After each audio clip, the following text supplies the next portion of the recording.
I go up your ass. Wow, the kiss, whoa. I go up your ass. I need a dick, and it's not yours. 100 wow, 100 whoa, 100 sip koi. I need a dick, and it's not yours. I'ma spend that on my boyfriend. And wow, bend them over, slap the ass. I go, bend them over, slap the ass. I go, bend them over, slap the ass.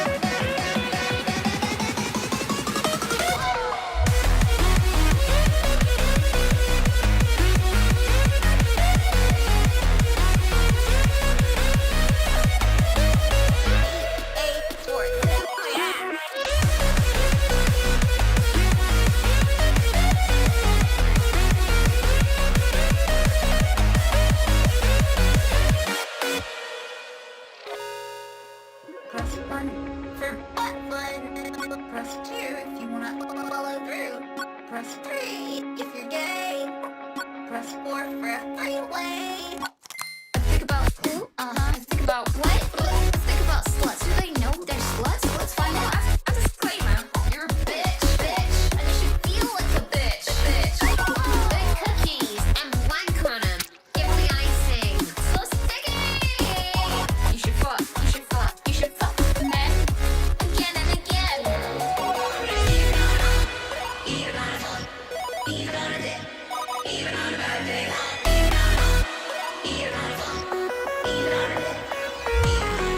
I go bend them over, slap the ass. I go bend them over, slap the ass. I go bend them over, slap the ass.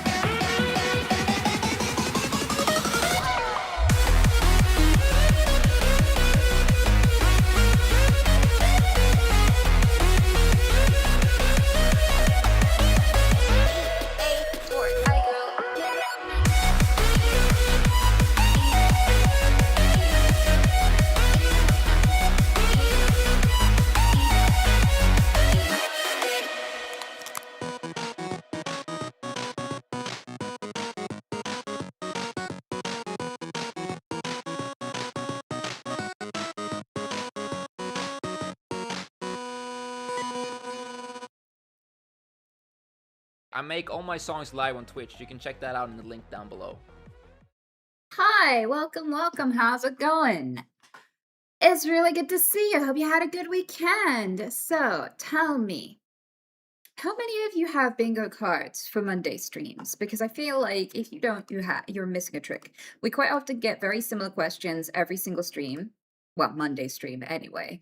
But I'm always excited for the wild cards, and to be honest, always glad to see a new face, even if it does mean they ask a similar question. Voltop Void, hello! Thank you so much for the resub. Halal? What does that mean? How are you feeling? I'm on the mend. Thanks for asking, Rockstar. I did have surgery. I am still recovering. My belly still feels really swollen. And I rarely ever see my belly button anymore because I have a big sticker over it. But the wounds are healing nicely. I think my check-in with the doctor might be this week, actually, for them to check how I'm doing since. So I'll be able to give them the good news too. Cody, thanks for the bit, sweetheart. Hope you're having an amazing day. How long do you have to wear the sticker? Well, I wear it in the shower, and then I take it off after the shower, and then I give it a little gentle wipe with an antiseptic wipe, and I stick a new plaster over it immediately. That's how I've been taking care of it, and it's been working for me, honestly. They said to keep it dry, but I can't remember for how long. So it's dry as hell. But I think it's like 3 or 4 weeks now since I had my surgery, so I think I've been keeping it dry long enough now that I think about it. Rain, thanks for the 20 gifties. Thank you so much. I went to the pub by myself, social anxiety mission accomplished. Hell yeah, I'm proud of you for that. That's nerve-wracking no matter what. Even if you don't have social anxiety, that is a nerve-wracking experience. Especially because when you go to a pub, quite often, like, there's a lot of local regulars, and they all stop and look at you, and then it's a surprise if it's someone they've never seen before.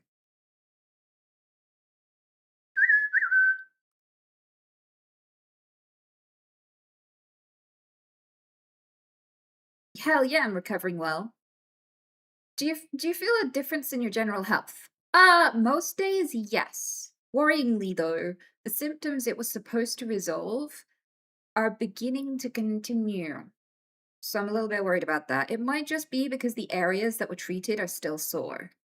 So the pain is there not because the problem's still there, but because the area is still healing. Hopefully that's why. Otherwise, more investigations will have to be done to get to the bottom of it, which is scary because they haven't rummaged in my butt yet,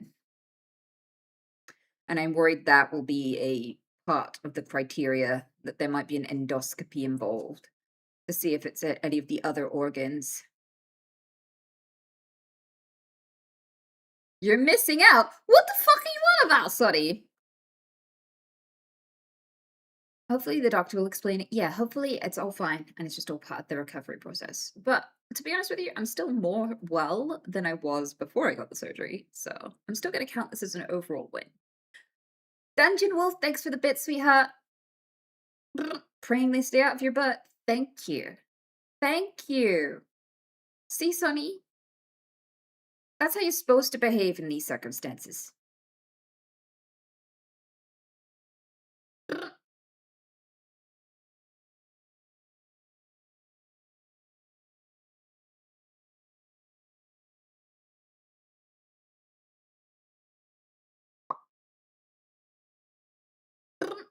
I'm surprised they didn't get you for the Drake dating 20v1. So I've not actually seen it yet. I've just seen people constantly at me about it. And I'm like, why did you think that why did you think of me for this? Why are you all like plenty of people do 20v1s. Plenty of people. Why did you think of me for this?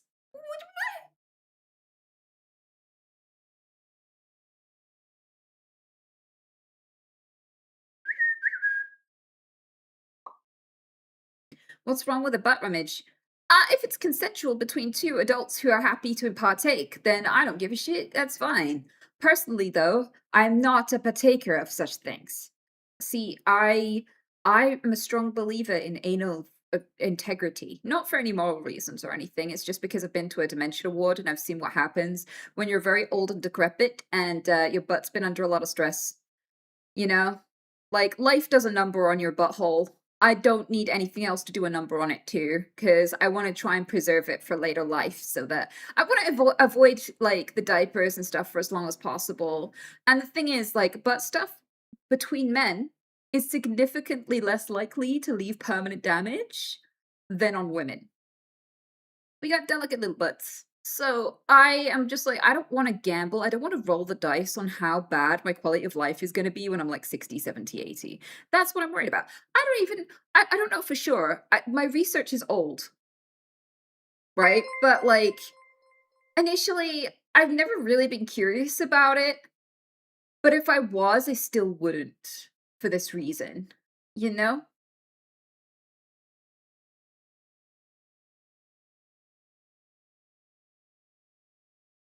I had it done once by a doctor, never again. Really? Oh my goodness.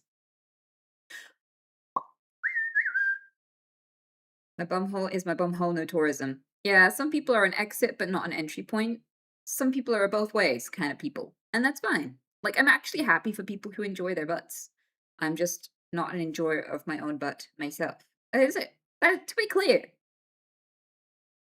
I feel like, you know, the G-spot is in the dude's butt for a reason, but we don't have one there, anatomically speaking. I don't think. We don't have a prostate gland to massage, so I'm just like, I think it would be high risk, low reward for me. I'll leave it to the experts. How do you deal with depression when you're supposed to take time to deal with healing before doing things, but you doing nothing fuels your depression and anxiety and makes you feel unable to do said things? That's a really good question, Packless. So you do things that you are healed enough for in the meantime, okay? So you can write a priority list of things you should get round to at some point when you feel well enough. And then you make a list, big to small. Like, maybe you need to move house, right? Or maybe you need to move out from your parents' house. Maybe you need to get a job, these sorts of things. But you're not ready for that yet. Okay, then don't do those bits yet. You can still make progress on it. In the meantime, before you get ready and you feel like mentally well enough to do the big things, maybe take inches towards it, like research do's and don'ts of making an awesome resume. You don't have to send it yet, but having one ready would be awesome. So, like, maybe you're too depressed to put yourself out there right now, but you're not too depressed to read about social cues and interviews. And so you'll have all of this prep work, which will enhance and speed up your ability to do it when you're ready. And you still make you feel like you're making progress on it, but all you're really doing is sitting there scrolling, relaxing in your chair, reading, listening to things. So, like, you can inch towards your goal and still feel like you're making progress on it without jumping the gun and doing anything big. You know, you don't have to eat the whole frog. You can nibble, as they say.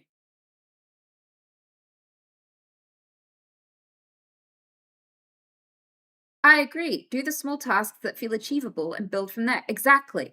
And sometimes you can't work on something big at all, but there are other things that you've always wanted in your life that you can take the excuse to do in the meantime.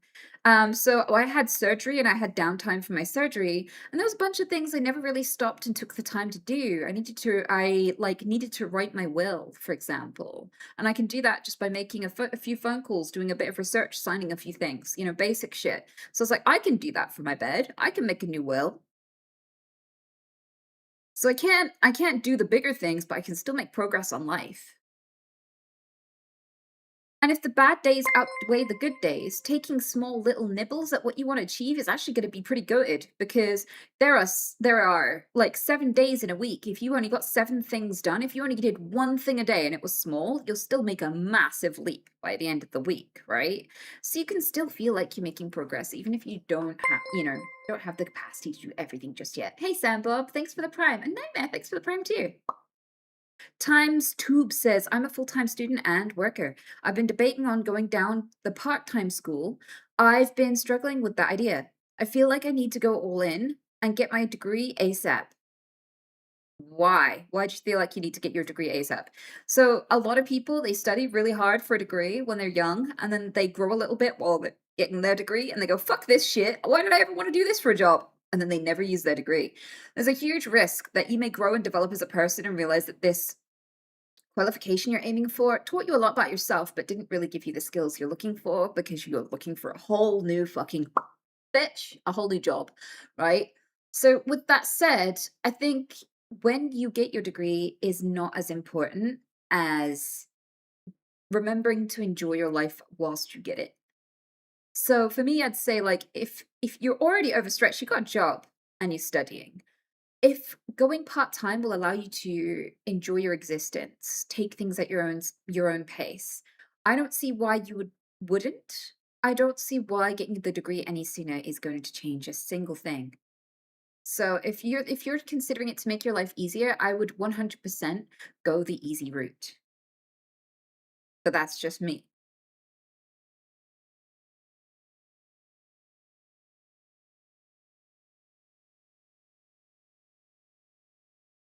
Can confirm I'm going to be 40 this month and I'm working on a degree. Yeah, my mom got two. She got one in her 30s and she got one in her mid 40s, I believe, early to mid 40s.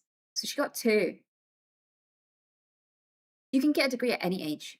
I know a guy who got a degree in his 50s, so you really can do, you can get a degree anytime.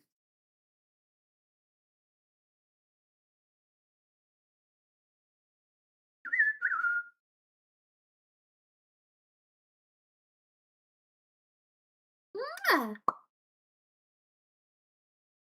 I have a degree in media studies, but now I work in the Aston Martin quality team. I don't know what that is, but if that's any different, then that's awesome because it means your life had chapters. And all good and interesting books have chapters. I don't think you necessarily fail if you end up doing something other than your degree. Been feeling really lonely lately. My sister used to live with me, but she recently moved back. Oh, she moved back home for a job and took our dog too. So now it's just me here on my own. It's been sitting heavy on me. If you got any advice for dealing with it, I'd appreciate it. I'd say there are going to be times in your whole life where you end up alone. okay? And it's usually going to be unexpectedly, but sometimes it's on purpose. Maybe your job is going to isolate you for a bit. Maybe you're going to outgrow your friend group suddenly. Maybe you're going to go through a divorce. Or, maybe your kids are going to fly the nest one day. And then you spend 20 years living alone because your partner died and your kids flew the nest. Like, there are so many reasons why you're going to have you're going to have periods of solitude. And so I'm not saying, yeah, deal with it. Shut up, Silver. I'm saying, bitch tits. I'm saying that when one day, fuck off, you are going to need this skill. Right now, this is one of the lighter reasons to be alone. And you've had plenty of time to love other people. When you're alone, it's a chance to love yourself. There are going to be long, long periods if you get in a relationship or have kids, or if you fuse your life with someone in some way down the line. There are going to be long periods where you don't have time to sit with yourself and love yourself and sit with your thoughts and get to know who you are deep down and what really matters to you, and date yourself. Go in and do things just because you enjoy them. It harbors independence and really makes you a much more confident person. Now's the time to be taking yourself to the cinema alone. Now's the time to be going to your favorite restaurants to eat just because you want to. Take yourself on a walk. Go see some beautiful view. Have some time alone with your thoughts. It's uncomfortable now, but if you can be comfortable whether you have people or not, that is a fucking superpower. And it's better to learn this skill by choice than to learn it by necessity. If you're going to have to pick up the skill at a time when someone passes away or something really difficult happens, like a breakup, this skill is going to be 10 million times harder to build. So this is a beautiful opportunity to redivert focus and enjoy who you are and enjoy yourself. So yeah, you're going to have times where life is unstable, life is chaotic. Time to learn and gain the skill to thrive no matter how life goes.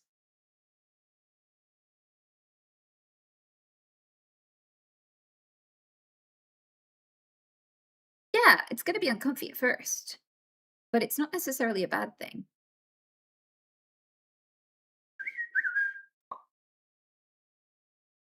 Have you ever been to a house party? Yeah, I've been to plenty of house parties actually, partly because I am 36, partly because I am a streamer and streamers have house parties, and partly because, I've just lived through my life, and ever since I was young, there have been these house parties that have occurred time to time.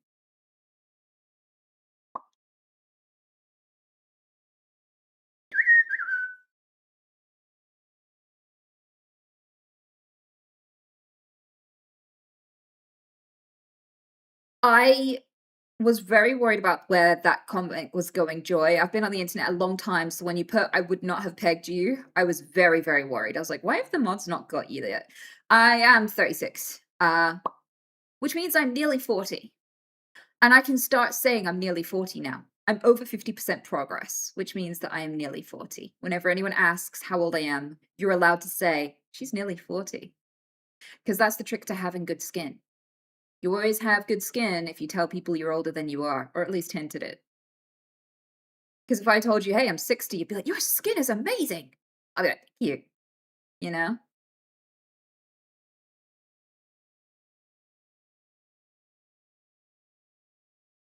Where'd you get that lace shirt? I love it. I'm pretty sure I got this one from a charity shop, so I can't tell you where, unfortunately. I swear that's where I got it. I might be wrong. Which is the most disappointing answer ever. Because people usually ask that because they want to get one themselves, and it's like, good luck. I have no idea. So me and my current partner of 1 year and 3 months have been having intercourse for 5 months now, and she enjoys it very much, but has been previously essayed.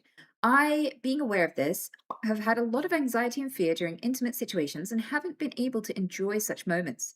It feels very much like an unsafe space. Any advice? 21-year-old male, by the way. I think having a conversation with her about those feelings could be helpful. Um, and also a couples therapist down the line if that doesn't end up being fruitful, because couples therapy is very temporary.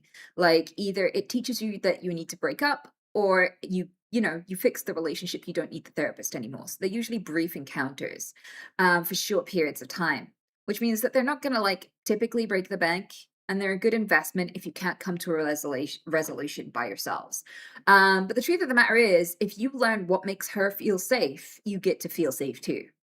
It's really sweet that you are in this kind of zone where you're like unsure what's the best course of action and you feel a little bit like about it because it shows that you have a lot of empathy and that you just want to do right by your partner, which is sweet and very, very loving. And I think you should lead with that. I don't think you should lead with, I feel uncomfortable when we have sex. I think you should lead with, I want to be an amazing lover and I really want to enjoy it more. And I just want to have great sex with you. And the fact of the matter is that I don't feel like I can do that right now. But if you're invested, maybe we could achieve that together. Right now, I just feel a lot of nervousness and uncertainty because of everything that you've gone through. I don't know how to feel at ease. I don't know what's a no zone and what's not, what's going to trigger you, what's not. There's a lot of things here that make me feel unnerved about the situation, and I just want to enjoy it. So if you tell me what makes you feel safest and comfiest, so I know I'm not going to put a foot wrong, then we can slowly build on that together and I can, enjoy those parts of our intimacy without worrying, would be where I would lead it. I feel like that would be my opener for the conversation. And then she can tell you, like, I like when this happens, I don't like when that happens. You can be like, what's the most likely to cause an issue during intimacy? And then she can tell you and be like, cool, because if I did trigger you in any way, I think it would be devastating for me. And I think that's really getting me unable to enjoy it fully. And I just want to enjoy it fully. So, like, the stuff I have full permission to do, the stuff you love, I want to know that stuff first. And then the stuff that you don't love so much so that we can avoid that and I can be stress-free about the whole situation. I feel like that if I was in your seat, that's where I'd lead it. That's the whole of the situation for me. Hey! Thank you so much for the super chat tape. I appreciate it. And Megan, thanks for the bits. Yasu legend. It's good to communicate during and before to make sure nothing triggering occurs too. True. I think some people really struggle with that though, because, it's difficult to be like mid-thrust to be like, you okay now? Okay, what about now? What about now? You still okay? Are we good? Are you frightened? Are you frightened yet? You're not frightened, are you? Are we good? And I think that's what a lot of people think checking in during means. A lot of people are like, I ain't doing all that. When really checking in is, just going, do you like it when I do that? Are you happy with this? And then just enjoying that for a few minutes. And then if you're not sure, ask permission or suggest. Or if you, like, for some people, if you're in the back foot and you're like, this is really tense and I do not want to take the lead and I don't want to put a foot wrong, this is a chance for her to take the lead. And just say to her, I'd be more comfortable if you initiated and led for a few sessions so I can get to grips with what you enjoy. And I know that everything we're doing is something you'll be happy with. So, like, maybe just awaken her inner dommy mommy and just let her decide everything that happens for a bit. Let her take charge for a bit. So but learn from that. Because the thing is, if someone's not specifically, like, into being in charge all of the time, that can put all of the onus on them for the whole of the session to be good. Not everyone wants that. So, like, you learn from that so you can also take the lead, but without overstepping sometime down the line. Once you've taken it all in and learned, would be my suggestion. And hopefully that's useful. And best of luck to you. What kind of low-cost or free hobbies would you recommend to someone who likes to be outside? Bird watching, bug watching. You can also there's loads of networks around the globe that track wildlife. For example, there's a specific agency that is looking out for a rare and considered extinct daffodil. So every year when all the daffodils bloom, they put out a daffodil watch and they ask people to take photos of the daffodils they've come across if they look slightly like the lost species they're looking for. So you can go on a side quest and try and find like wild, maybe extinct. You can unextinct a whole plant, for example. So being in the know about wildlife can mean that for absolute free, you can just get out there and do something that has meaning and purpose. There are also people who get together to just plant trees for fun. So they take loads of different kinds of acorns and hazelnuts and things like this, and they just travel with a box of them together, and they plant them as they go, and they eat sandwiches together, have a natta, plant a forest along the way. So there's like a lot of stuff like that that has a lot of ecological meaning if you're into that. You can also take up litter picking. Litter picking is good for you, good for the environment, and you're probably going to find some cool shit. I went litter picking once and found like a really highly valuable navy hat. Um, so like a really highly collectible navy hat. Yeah, and lots of other things too. So I would strongly, strongly recommend um having a look at what's going on in your area. Sea glassing is free. Collecting sea glass is fun and free. Gets you outside. It's quite addictive, and you can sell sea glass, and people will buy it. So that's fun too. Depending on where you are, interesting things wash up on your shores. There are certain beaches where amber washes up in Northern Europe. So, like, you can go and collect amber from the beach for a living. There's just cool stuff like that. There are people who collect fossils and then drill them at home to expose more of the fossil, and then they sell them.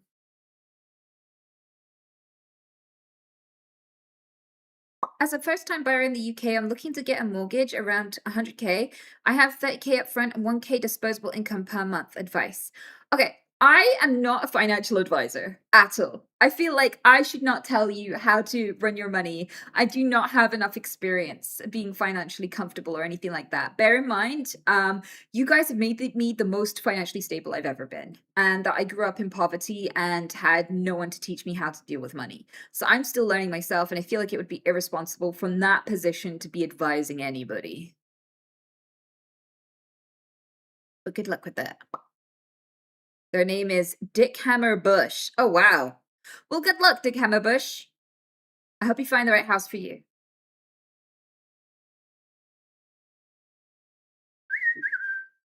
How do you get over fear of starting a conversation? I suggest Overwatch. That's how I did it. So starting a conversation with anyone can be nerve-wracking because it's kind of embarrassing to be told no or not instantly liked or to have someone be rude to you. So I'm going to make the suggestion that you should absolutely engage in throwaway conversations. And for me, Overwatch was one of the ways because you get thrown in with 6 people, you don't know them, they don't know you. You can compliment the gameplay, ask them, where's the accent from? I love that accent. Oh my god, I've never been there. If you told me one thing that made me want to go travel to your country, what would it be?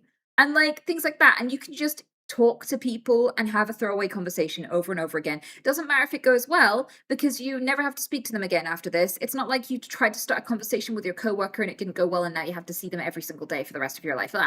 It's like really throwaway. So it's completely inconsequential. And there are loads of opportunistic ones, like cold callers that ring you and are like, "Hi, can we update your health insurance or whatever?" And you're like, "Well, no, but I guess a lot of people must tell you that. How long have you been working today?" Like, have you actually gotten a lot of people to say yes? And these people will just welcome the break and quite often just talk to you. And you can just joke around with them a little bit, maybe 4 or 5 minutes. Do not steal all of their time. They've got a job to do. But like, just have a laugh with them. And I've done that quite a few times.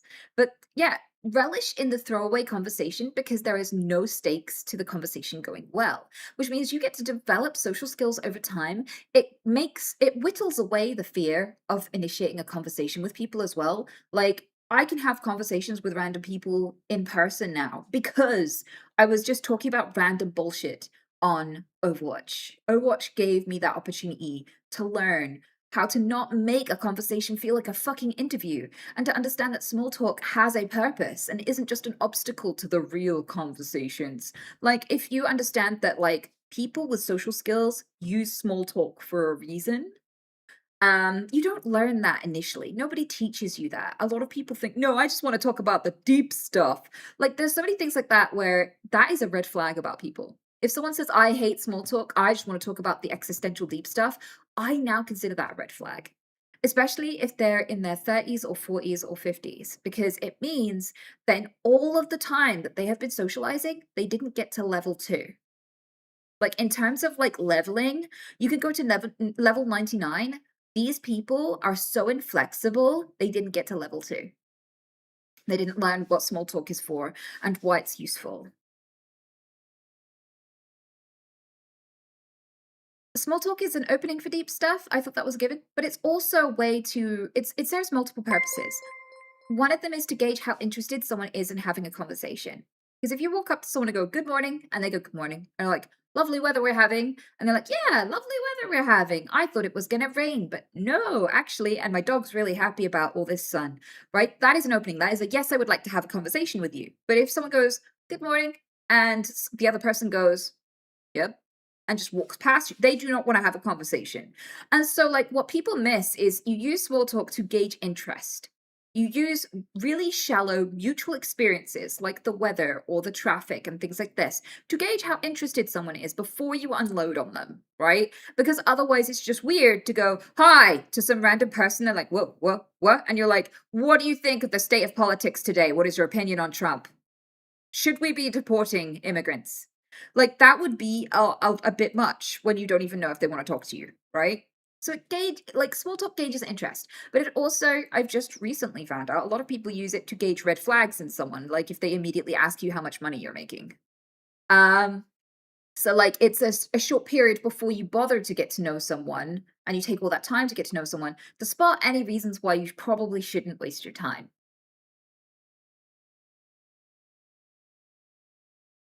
Yep.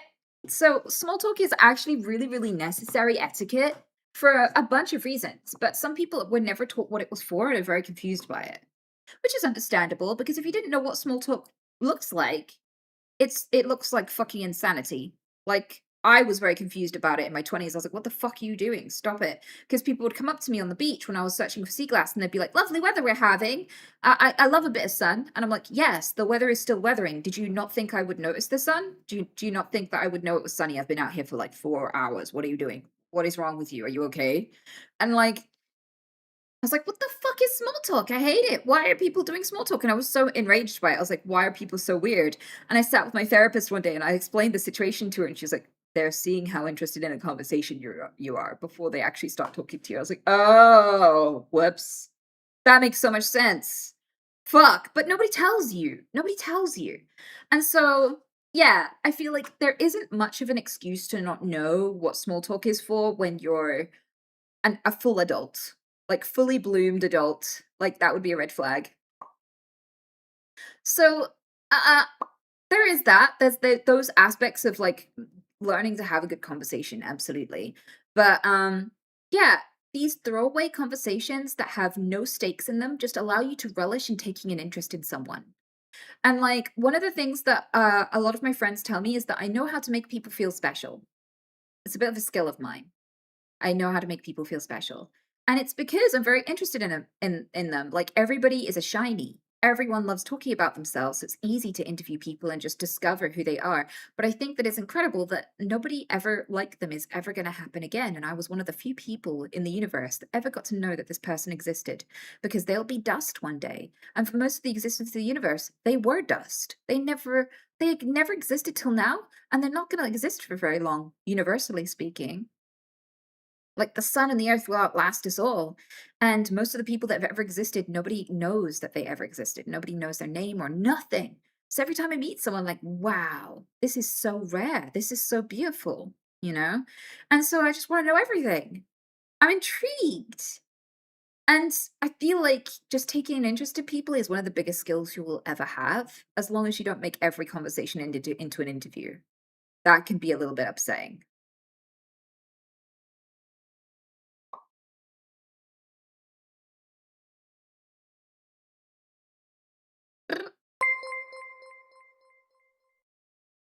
Supplies! Thanks for the sub. We're a whole new person every 7 to 10 years anyway, then we disappear. I mean, yes and no. Kind of agree in terms of personal development. I'm definitely not the same person I was 5 years ago or 10 years ago, 15 years ago. I do think that every 5 years you tend to grow quite a bit, change quite a bit. But I will say as well, a lot of people think that all of the cells in your body completely renew within like 7 years, and that's not actually true. Your brain cells can exist for as long as you do. There are parts of your body that don't have a renewal cycle like that. So just saying, there are bits of you that have existed the whole way through your life, and you are not just a completely newborn person that has deleted the old person. Please do not use that to put distance between the things that you did when you were younger and the things that you regret. Because it might be really comforting to think, oh, the person who made that stupid mistake is dead now. I've fully replaced every single cell in my body. There isn't a trace of that person anymore. No, there is, because you remember that. That is you. And also, either everything goes well or you learn. Do not try to distance yourself from the most important and pivotal learning experiences you'll ever have in your life. Learning is not meant to be something you avoid or cringe over. It's something that you remember so you can do better tomorrow. Be one with your mistakes. They build you as much as your success.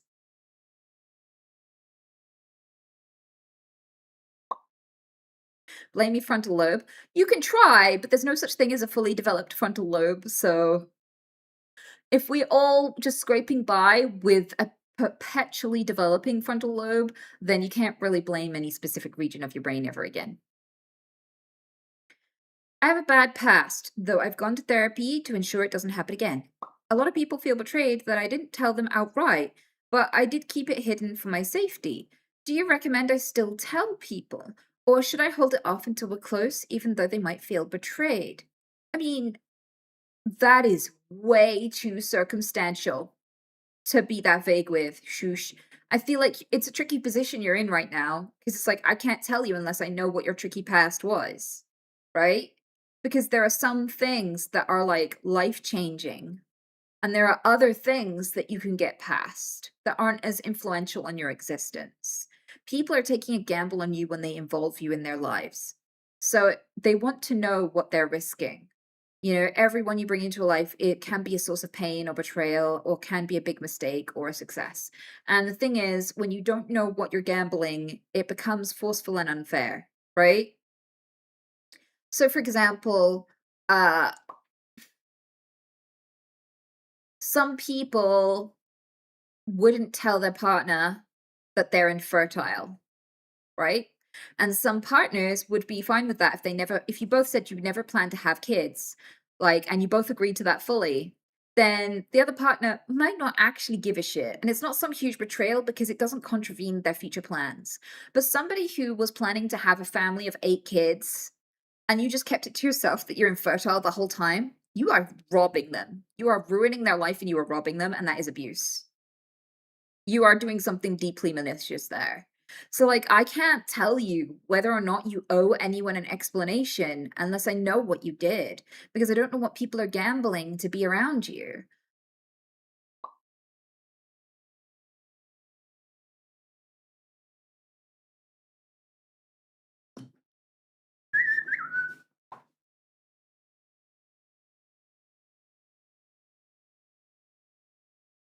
Fuck off, fuck off. I have a stutter. Any advice for stepping out into the real world and finding a job?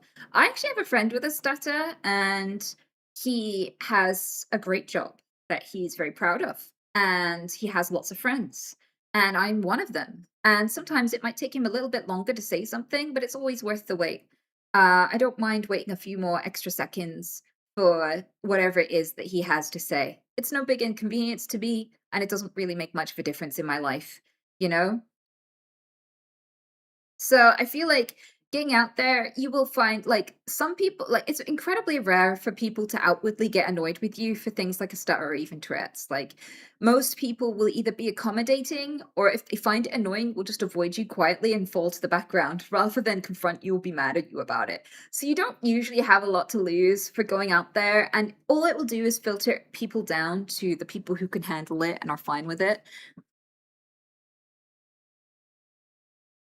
In fact, I have more people in my life. I just realized I know more than one person who has a stutter. But yeah, uh, you can absolutely thrive. Trust me. You just have to get out there. Sometimes if we have insecurities, they seem bigger in our heads than they actually are in practice. And if you've ever met a beautiful person with a minor insecurity that you can't see, it will really teach you a lot about that.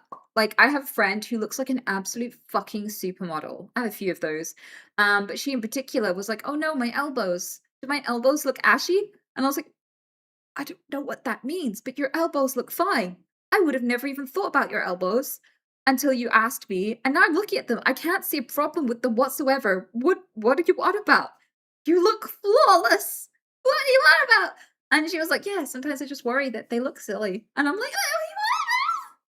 they look amazing. Don't worry about it.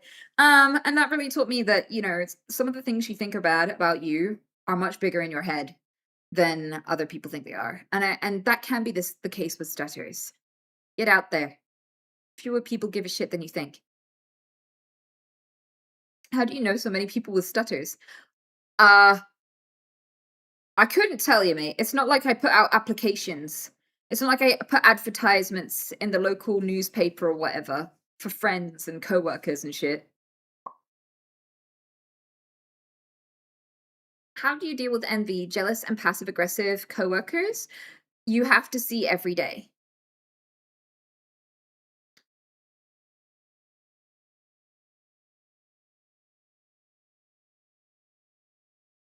A younger version of me would have learned how to use psychological judo to get people to self-reflect. So in situations, be ever so polite and flawless in presenting it in an embarrassing way, right?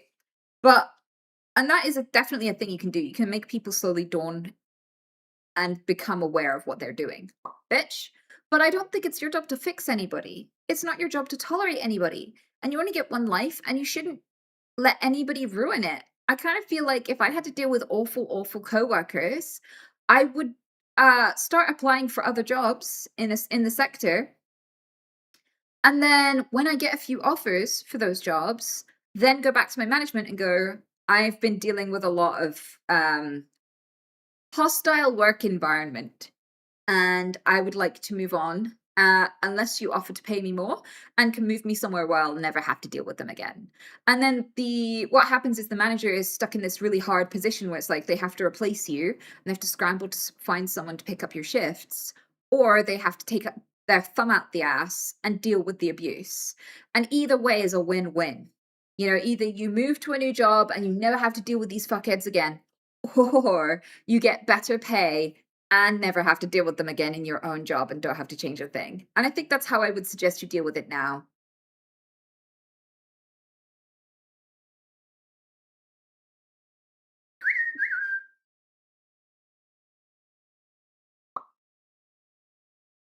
You shouldn't have to police other people's experience. Yeah, but fuck off. You don't have to grow people and nurture people and teach people. That's the thing. You're not responsible for anyone else's personal development. So I would really strongly recommend just finding a way to make this opportunity rather than a setback. Whenever I'm in a tough spot, I think, how can I make this benefit me? Hey, I want to ask out this girl at the club we frequent, but I spent last night making out with a gay bartender in front of her. Do you have any advice on how to salvage this situation?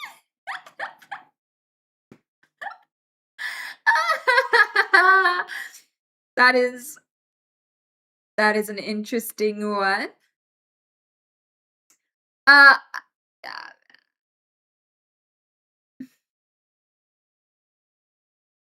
just say wanna be next. Okay, so you're gonna see this person again in the future, and they watched you make out with a gay bartender. I don't know why the fact that the bartender is gay is relevant. Are you male or female? I'm just trying to understand the situation here. Are you a guy who made out with another guy in front of her? Because I think you might need to clear up more than just that you're more interested in her than the bartender there. I think you might have to actually casually bring up your sexuality at some point in that too. If male, then ultra cooked. No, there are bisexual people out there. There is a smidgen of a chance that she found this incredibly hot and was like, damn, why are all the best ones gay? And if that's the case, then you're in a good position right here, because you intrigued her and put on a show, and now she gets the surprise that she can also have you. This might not actually be terrible. She did seem jealous, not gonna lie. You might be in a good position here, Kafka. I'm not gonna lie. This could still swing in your flavor. That is a W position. See what I mean? Whenever I'm in a bad position, I think, how can I make this work for me? And I'm like, are you a guy? 'Cause you might have just you might, because 'cause I'm not gonna lie, like, when I got with my ex, I was with him for 7 years. The first day I hung out with him, I he played gay chicken with his best friend, and they made out in front of me, right? Gay chicken is when 2 straight men make out until one gets the creeps and is like, "Ah!" and, like, pulls the safe word, is like, "No, this is too much for me now, stop it." And sometimes, like, the guys will just get this close to each other's faces and one will chicken out, right? Sometimes they'll smooch for a little while and one will chicken out. In their case, they smooched, and what made them chicken out was my ex. He wasn't even my partner then, I hadn't started dating him then, but he unzipped the other's pants. He unzipped the fly. They were making out and he went zip. And his bestie went, okay, we stop it there. Okay. So he did that and I ended up dating him after. Okay. A little gay kissing ain't gonna put the right woman off.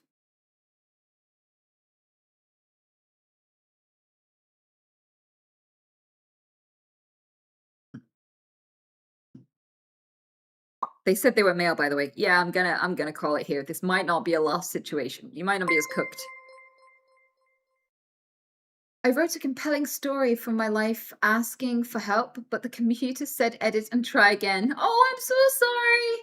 Well, thank you so much for the super chat. That's incredibly generous, sweetheart. Yeah, there usually is a little bit of a word count, unfortunately, so you do have to keep your questions short. Tricky, I know. Sometimes life gets sticky.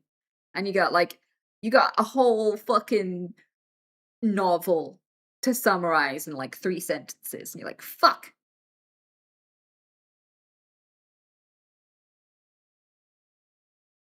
How to deal with overwhelming grief. It's been 8 months and I haven't got over the death of my dog at all. It's been tough. Take your time. You don't have to speedrun this. If you love someone, you're going to miss them. All love is a debt you take out in pain, but your dog loved you and wouldn't want to be the reason why you're miserable. So just bear that in mind as well. You honor the people that, you leave behind, like, by living a good life. Like, your family and your loved ones would never want to be the reason that you are moping and crying. So you don't have to get over it right away. You don't have to rush the healing, but just remember to celebrate them along the way. It will get easier to smile. Grief is love persevering. It's unexpressed love. It's love with nowhere to go. Like, you visit a grave because you can't give them a hug, because you have affection to express, but you have nowhere to put it. My condolences. Absolutely. Yeah, I've lost a lot of pets because I've taken in a lot of rescues, bitch. Like, animals were a lifeline for me growing up because I had such severe Tourette's, and like the problem was that I didn't have a diagnosis, so I was offending people and they didn't know why, and they were ostracizing and disrespecting me all the time, right? And I really had a rough childhood. I was very, very alone. But a rabbit doesn't care if you threaten to fist them, as long as you never actually do. And, they don't care if you call them a bitch and a slut. They don't know what a bitch or a slut is, you know? So I got to have all of the happy social interactions and affection without any of the horrible downsides I was experiencing with humans. And so, like, I got really attached to my pets. I loved them so much, you know? Yeah, exactly. And it was really hard on me to lose them, but it was worth it to love them. I was like, yeah, it's gonna hurt every time, but it's worth it to have loved them and to have known them. You get 3 years with a rat, and it's worth that. If you have to cry for a while after, I would cry for those 3 years again and again, you know? How do I get better at getting out of the house when I've been sheltered in fear and I'm chronically ill? So I had agoraphobia. I was terrified to leave the house, so I just did it in little tiny chunks. So I started opening the door and just sitting in the doorway and enjoying the sun on my doorstep for a little while. And I got to watch the insects and the birds and the people going by. And that was enough for me to feel like it was a bit of a difference, but I wasn't ready to take a step outside yet. And then gradually I would stand on my doorstep or just stand just outside my door. And that took like a few weeks of doing that. And I could only stand doing it for a few minutes at first. And then after a while, I got all the way to my front gate. And then after that, I got out into the world a little bit, like at the end of my street. And then I started walking around at like 3 o'clock in the morning when nobody was in the street, so I could go a little further, a little further. And that really helped me to start enjoying the world and getting used to some aspects of being outside at a time. Like being out in the wild and out in the open can be a lot to take in, as well as having to deal with people, as well as having to deal with all the like, there's a lot of stuff that can build up, but if you can break it apart and be like, "Well, maybe I'll get used to being physically outside before I get used to dealing with the people out there," these sorts of things, and so you can break it up into little chunks, so you can really focus on developing at your own pace. That can also help. And also, it takes away the pressure to be well enough to go further because you're only doing it for yourself. And I think that can be helpful. And then you never know, you might make friends with your neighbors. If you take up gardening, for example, the neighbors might throw you a little wave every now and again. And then from there, you might have a little natter with them. And from there, they might invite you in for a cup of tea. And from there, you might learn about the neighbor down the road that they also know. And this can be a way to socially network really close to you so that even if you're really fucking ill, you don't have to go on like a 10-mile hike with a walking club or whatever to have connections, have friends, have a support network, have people to have a laugh with, you know? Also, if you're worried about people who might not understand how ill you are, you can socialize online and that can eventually lead to outings as well. Like a lot of people who've socialized on my Discord have ended up meeting in person. People on my Discord have gotten married and have, gone on week trips out into a different country to explore and all sorts of beautiful things.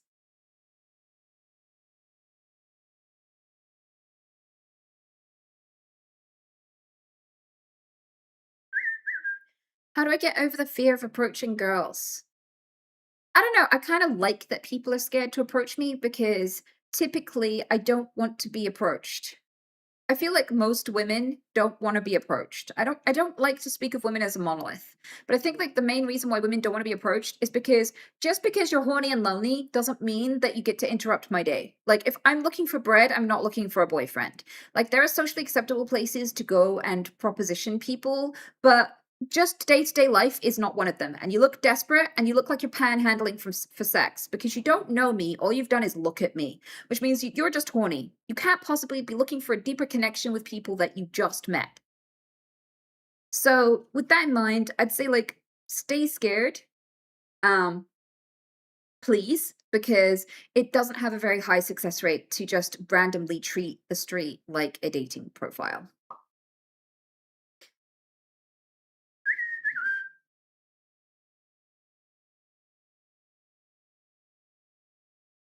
I need advice. My girlfriend has major depression and has recently been off meds and is between switching to new ones for it. And she says silence and distance are her best therapy for dealing with this. But she has gone completely radio silent and it's been driving me crazy regarding our relationship, if we're okay or not. Should I just wait for her to return in her own time? Okay. How long has she gone radio silent? Because if she's gone radio silent for a day and you are this upset, I think she should leave here. If she's been radio silent for like a couple of weeks to a month, I think you are in your rights to move on and find somebody who wants to spend time with you. It's been about a week. Okay, I feel like for me personally, I would wait at least another week before I decide that it's over because I'm not in a rush. It's not like I'm gonna lose the love of my life or something, my future love of my life if I wait a week. It's gonna be fine. I think giving someone 2 weeks of space to figure their shit out, and then after 2 weeks, I just send a message saying, "Hi, I kind of don't want to be in a relationship where someone needs to be this distant in order to be okay. It's fine that you need distance and space from everyone in order to like figure yourself out. That's just not the relationship I'm looking for. I need someone who can go through hardship and still want to be near me because this causes me significant stress. So, if you're not coming back, I wish you the best and I hope you find peace and I hope you recover, but you're just not going to recover from with me. Would be my overview. Maybe she's worth the wait. Maybe like but the thing is if I had mental health issues or I was upset and needed to recover, if I had depression or whatever, I would still treat you with dignity and respect and be like, "Hey, We are okay. I have no intentions to sleep with anyone else. I am not going to cheat on you. I am in love with you. Nothing is going to change. But I do still need a break from everything. I just need radio silence from everyone and everything. I just need time to mope and think, okay? And I need you to understand that. Is that okay? If they said, well, what kind of time frame? And I said, I don't know. But if you don't hear from me for like a month, I still love you. Is that okay? Right? Then that would be like respectful because you wouldn't leave someone in fucking limbo and they'd feel reassured. But if you're like, I don't even know this person wants to be with me anymore, they just backed off and now I never hear from them anymore, I feel like that's tremendously disrespectful. And even if you're feeling depressed, you still have to respect the people around you. You have to care how you affect them. So like if your partner has to be having a good day for you to be respected, that's abuse. When people have to tiptoe around their partner and they're really frightened to say a thing wrong and they have no idea where they stand and they're always really uncomfortable and scared, that is one of the criteria of abuse. And I'm not calling her abuser just because she's depressed. Some people, when they're having mental health problems, it's really hard for them to realize how much they're hurting other people. I'm not saying she's intentionally trying to hurt you at all, but you do still deserve to be respected whether she's unintentionally hurting you or not. Like, you still deserve respect whether or not someone's capable of it is not the issue. Exactly. And it'd be different if someone was depressed and you could support them through it and be close to them through it. But I think if you can't be around your partner when you're feeling depressed, then you might not be in the headspace for a relationship at all. And that's okay. As the world moves on, says after 12 years I got cheated on, been alone for 5 years. All I had was music. I just turned my channel into music channel yesterday and to help our people the way that the music helped me. I wish you the best of luck, sweetheart, and thank you so much for the super chat. I don't do paid shout outs on my stream though, but I think that one of the things you will learn is that shout outs don't actually do anything. I have never once had someone go, shout out to this random channel that paid me, and me go, oh boy, that means they'll be great. I'll go look at that now. Because that's why mentioning someone would work. So like never ask for a shout out again. It does not work. It will not grow your channel. What will grow your channel is how good you are and finding the right audience. That will help you immensely. Yeah, you need organic traffic. Exactly. You cannot pay to win this particular thing, but hopefully it grows for you. How do you deal with when you compensate with people for turning the conversation too much about yourself, like me? I don't know if it's in my head, but I feel like when I talk with people, they get pissed off at me for how much I always try to relate.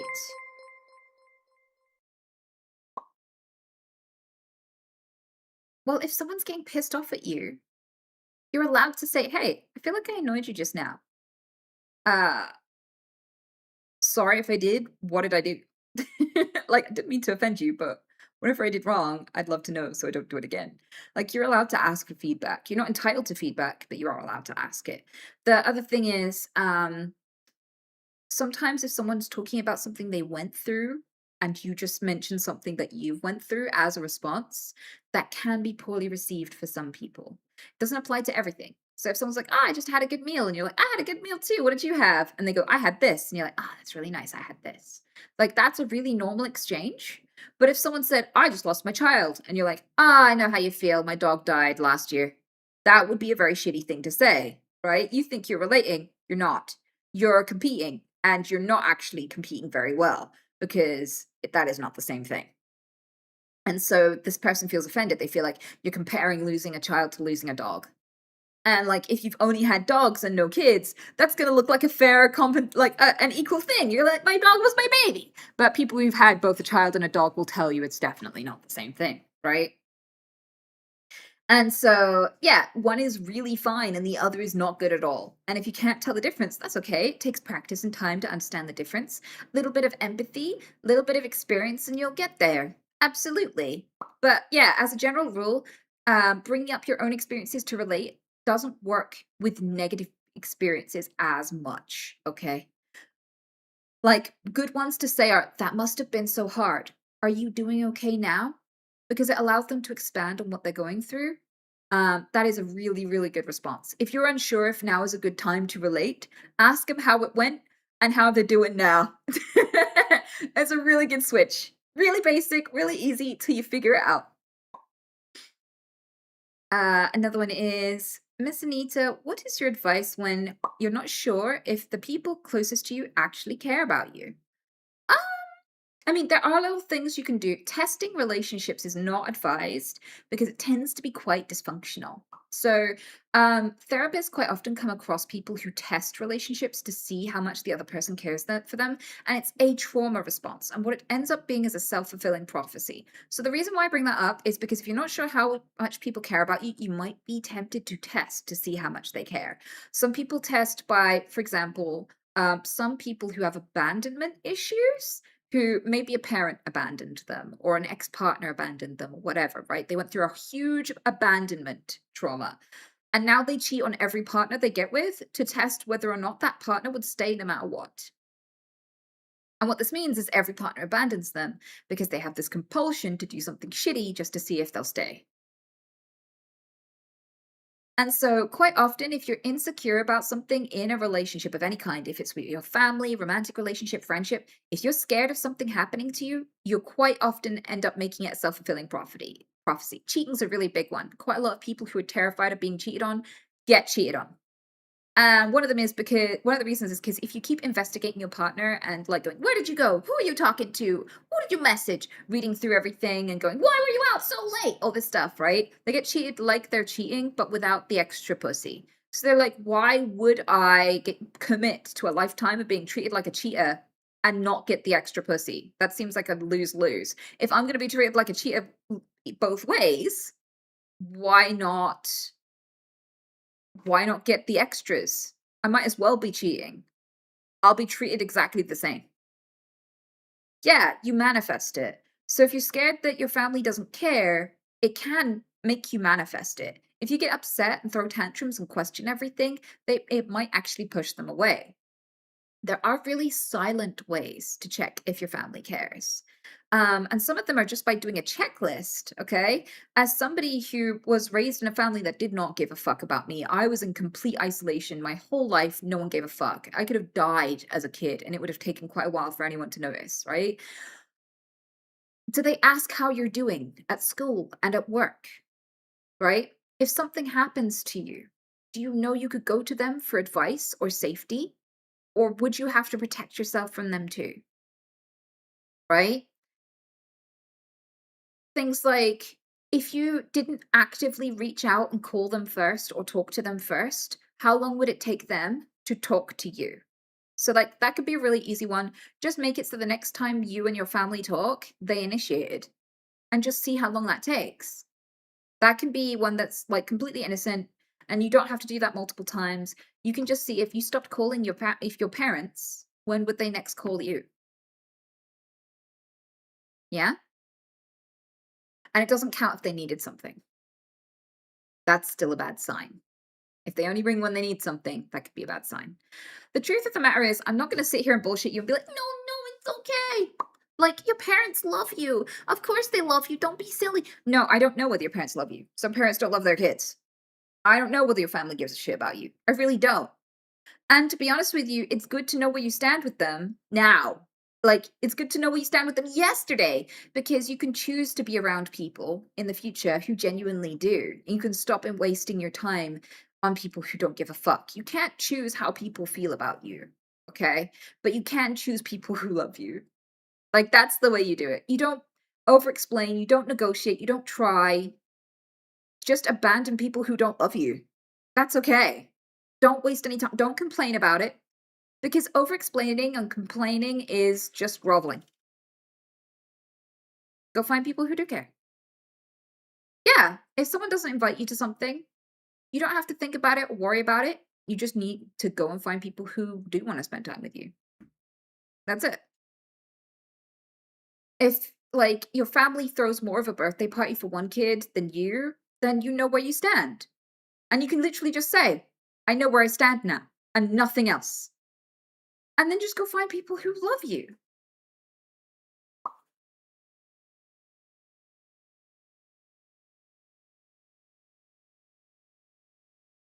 Yeah, and you don't need to explain yourself. You can if you want, but you don't have to, you know?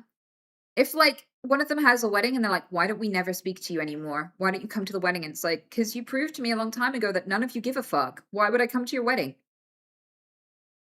Or you could just go, "I just didn't feel like it. Hope you had a nice day." And then just leave it at that and just never follow up. And if they go, "Really? What the fuck?" You just ignore the comment. And then you get on with your life and spend time with people who really care. That's it. Because over explaining yourself is a form of begging, and you can't beg people into loving you.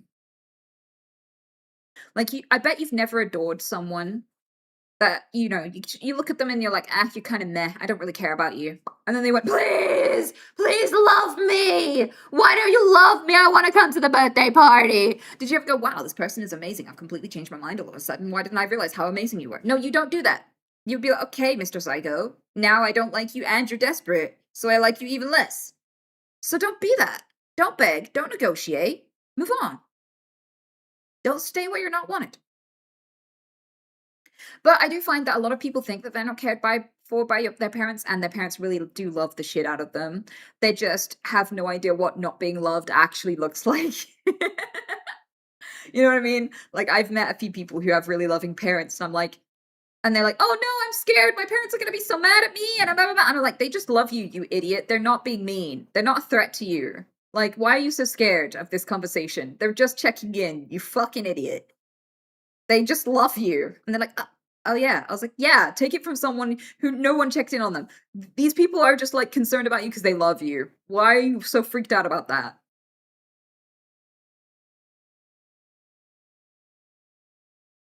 So you never know, like, I've mentally prepared you for the fact that maybe your parents don't love you, but just know that they might actually love you and you might just be being stupid.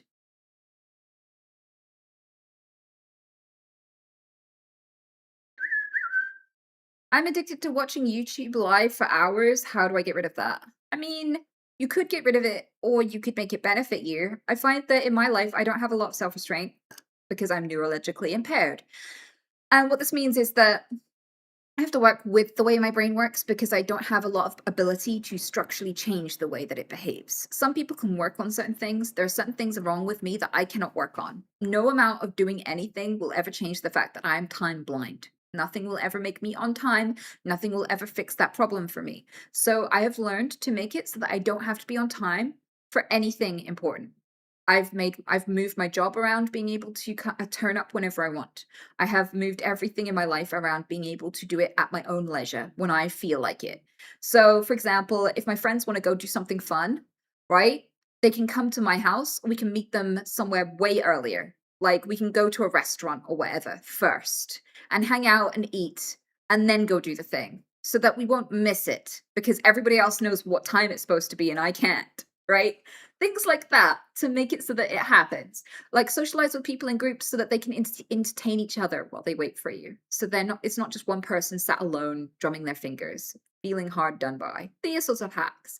And if you can't help but watch certain kinds of content, maybe that'll help you. Maybe you can become a content advisor sometime down the line because you know what works and what doesn't. A lot of people who produce content don't know why people watch it. And so they need advice from people who can help them understand what's driving people away and what's driving traffic to their channel. So you could become a content expert because you have hours and hours and hours and hours experience that few other people have the time and expertise for. So like you could turn this into a job if you wanted to. Also, if you can't help but watch streams, you could become a moderator. And some people pay their moderators. So, like, I pay my moderators, and I know quite a lot of other streamers who do. So if you can't help but watch streams, and that's something that brings you a lot of joy and you really want to do it, why are you guilting yourself and trying to avoid doing this thing when there are so many different ways you could either monetize it or make it benefit you?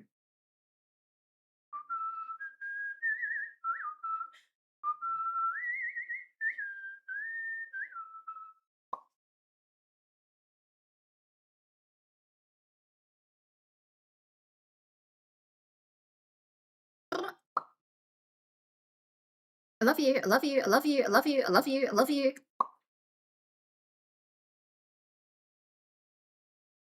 Jesus, I just checked my digital well-being stats and I'm on my phone like 14 hours straight and 10 hours of it is in YouTube. That's crazy. That's a lot of hours. I mean, if it's getting in the way of you doing other things, there are ways that you can slowly either wean yourself off it if you want to stop completely, or start incorporating other things and other interests. Like, you don't have to swap one thing for another. You can transition. There can be some overlap. For example, if a lot of streams that you're watching are ones that you could be listening to and half paying attention to, you can have the stream on while you go gardening, or while you go for a walk, or whilst you clean your house. So you could actually develop a list, like a menu of productive things that you could do whilst you watch your favorite streams. So it feels like it's not taking from your life. And you may find just naturally that you slowly start paying more attention to those things on the menu when you start doing them than your phone. And that way it doesn't have to eat your life. It can complement your life. It can fill the silence without entirely eating everything away and keeping you just sat doing nothing all day. So that could be one way to do it. And if you want to stop completely, or you want to just limit the time, I have an app called Opal. There are loads of different ones, but Opal's the one I've used. And what it does is you can set it to different modes throughout the day. Like during work hours, it can block certain apps on your phone. So you can make it block YouTube or Instagram or TikTok or whatever. Or you could just block any entertainment and social media, and it will just blanket block everything except your core work apps and stuff like this for like 9 to 5. And then after that, it will let you have like an hour at a time, for example. Or after that, it will set a reminder once you've hit 2 hours. Or you can really adjust Opal to really work exactly the way you need it to and restrict you exactly the way you need it to. Maybe you don't need it to restrict you at all. Maybe you just need to go to bed at a certain hour. So you can use it as much as you like, but at 12, it just completely blocks you. So you're not allowed to use it. Or maybe you shouldn't be really using it because it's making you late for work, so you can't open any of these apps or YouTube when you're getting ready for work. So from 9 till like 10 a.m., you can't touch it. These sorts of things. Yeah, exactly. You might find that it helps you lose weight as well, because people who don't watch anything and they just focus on their meal when they eat tend to lose weight because you feel fuller sooner. Because your hunger signals are like half an hour delayed. So you actually start to feel full if you focus purely on the meal. But if you're distracted centrally, like if you're watching a show or listening to something, you tend to eat more than you should. So it could be good for your health too. Nathaniel, thank you so much for the Prime, by the way.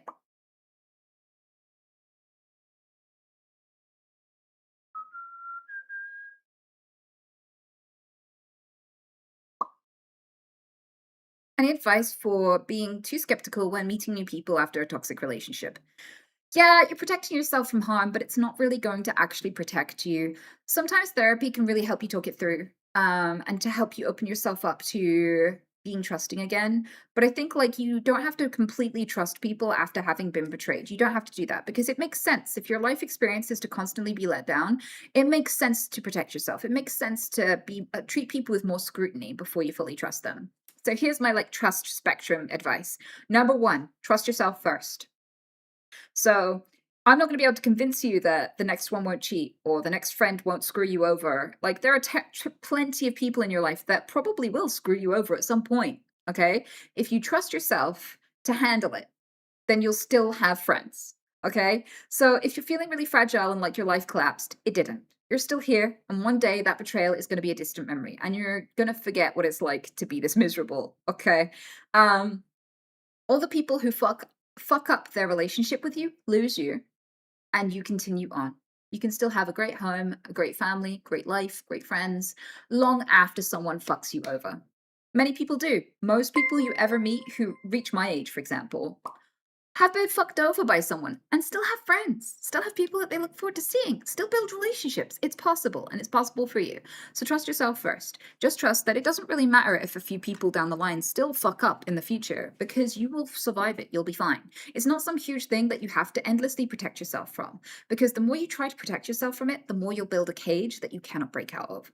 Bitch. So like if you try to protect yourself from being cheated on, you're probably not going to get in a very wholesome relationship. You're probably going to scare off a lot of other people, and you're probably going to be lonely for longer, which is going to be much more limiting than just having a few relationships till you find someone who's loyal, you know?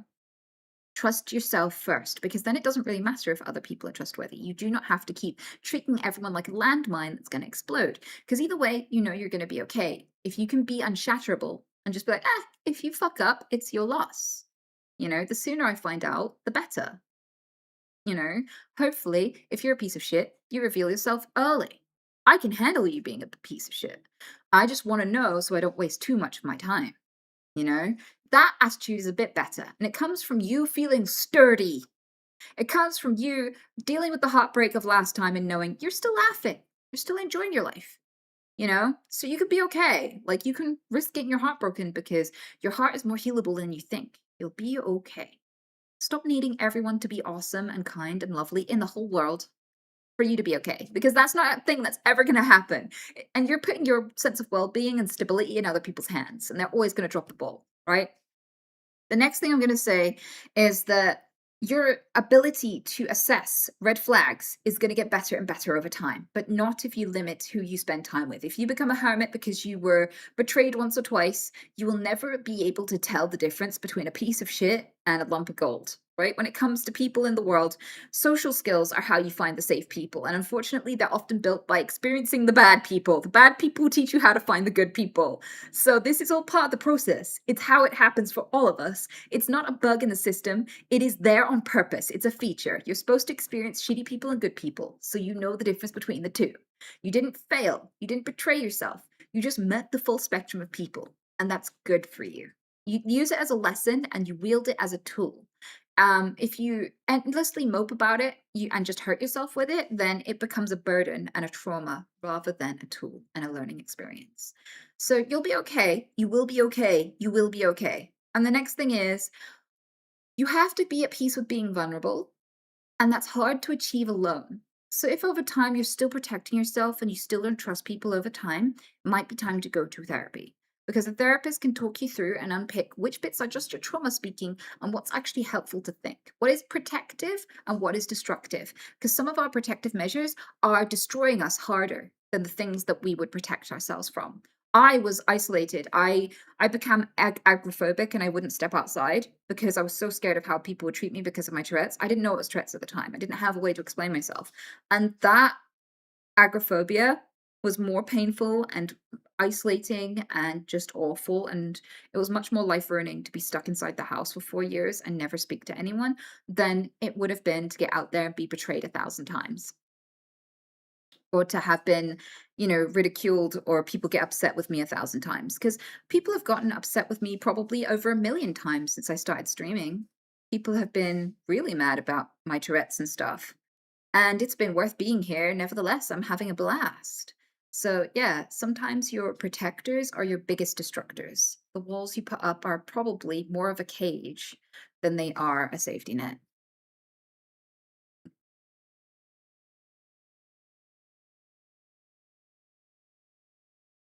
Man, why is your monologue helping me more than 3 years of therapy? Well, all of that, and it's free. People still pay me voluntarily, though, for some reason, and I appreciate that. I'm very surprised every day. But yeah, most you have to pay, and you don't even have to. There's an optional £5 a month fee. Stormtroopin says, "Hi, Anita, first time viewer on Twitch. My girlfriend has been suffering from endometriosis for some years, and she has been on birth control, which seems to have helped. But it causes her a lot of discomfort, and all the doctors she sees seem to say that surgery is a last resort and never offer it. Did you have any advice? Did you have to advocate for yourself or see multiple specialists to get to the point where surgery was an option? I just want her to feel better and stop treating the symptoms." Okay. So the first thing you need to do is you need to get in writing why this person that you're currently seeing is not opting for surgery specifically. You want the wording in writing so you can understand it better, do a little bit of Googling and research. Also, there is a Reddit for people with endometriosis. There's a lot of really helpful advice. They share things like what specialists they saw in which countries so that you can see a specialist who hears you and helps you. For me, my process for getting treated for endometriosis was I had all these pains and symptoms. I'd had them for many, many years.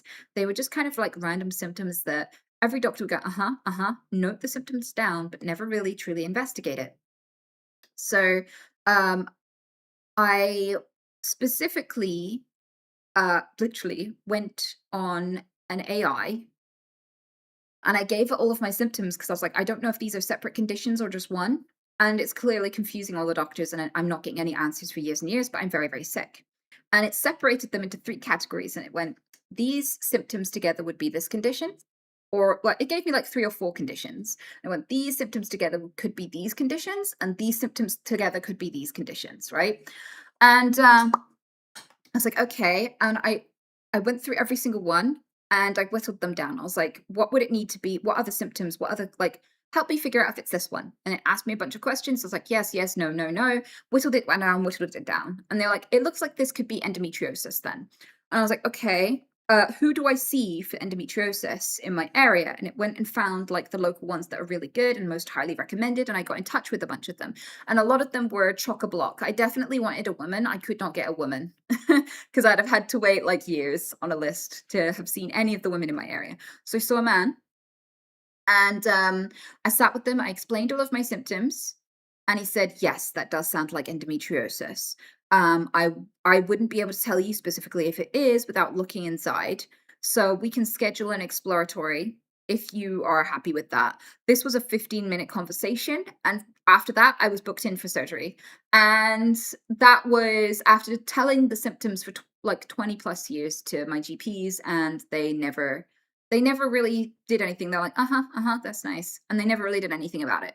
So yeah, it definitely made a difference. But the main key thing is when I went for that consultation with the GP, it was a private, it was a private consultation with a gynecologist. I paid for it. And I can't remember how much money it was, but I think it was like under £100. I can't remember exactly, but it was under 100. And that consultation, they're like, yep, I agree. We should probably investigate. And then the surgery was just to investigate how bad the endometriosis was. So, and with that, like the surgery was scheduled really quickly.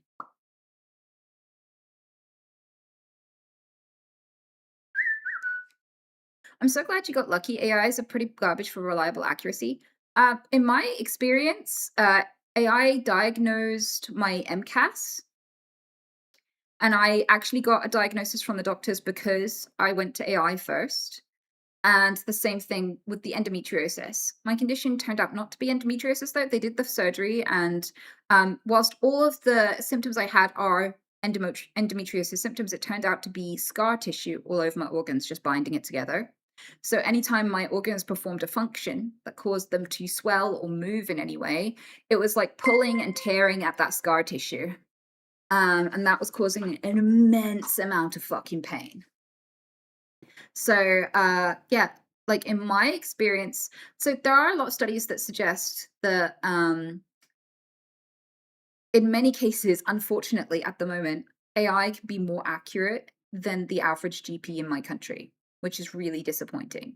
But understandable because all of medical knowledge ever known to man is not possible for a single human to know, unfortunately.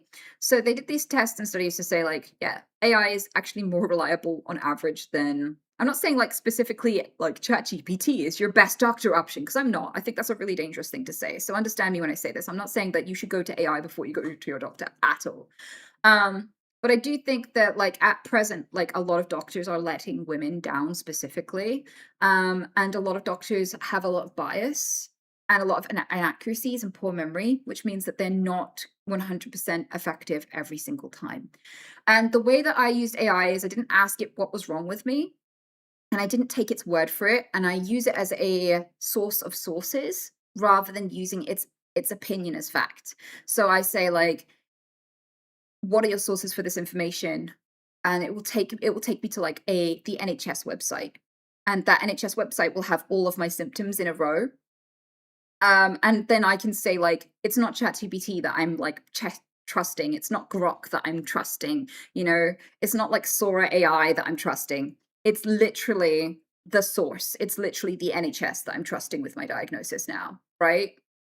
So it's not that AI is more or less accurate, it's that it can give you better information if you use it correctly. But if you're just asking it questions and taking what it says at face value, then yeah, it's going to lie to you. Yeah, you're going to make mistakes.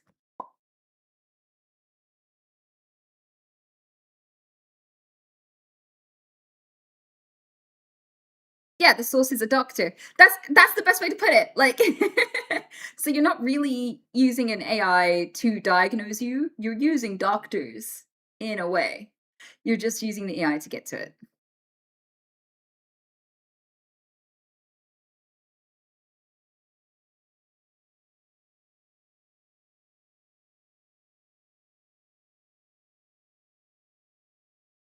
Okay, okay, it's 2 o'clock. Thank you for the reminder. Let's see if the cameras are working. Well, they're not on right now. Let's see. There we go. You guys can watch me treat my bunnies real quick, and then we can get back to it. Have we got Castle Cam? Oh, we got Castle Cam today. Okay, stay in there. Oh, hang on. Yeah, that's working.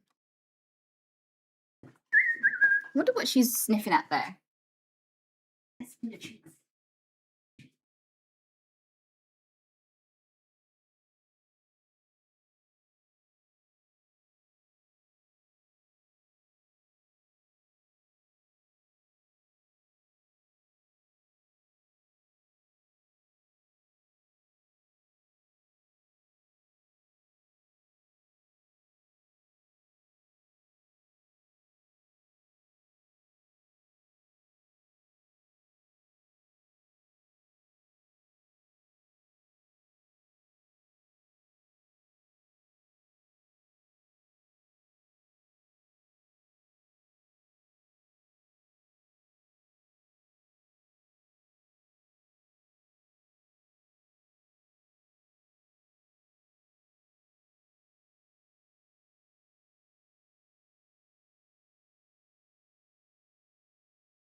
Okay, so do we have Pete Camp today?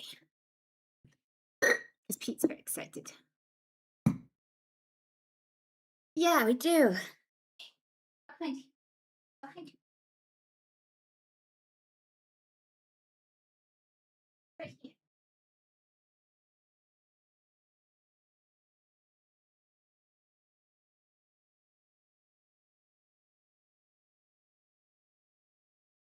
Maddie.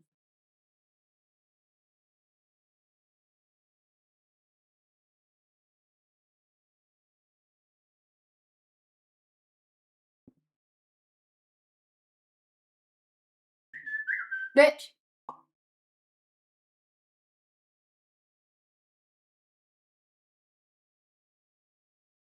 We can run an experiment since the camera's working. Sometimes, like how far in can I get? Like sometimes, if I just lay down like this. Sometimes if I just lay down like this, he just jumps on me. I don't know if I can show you.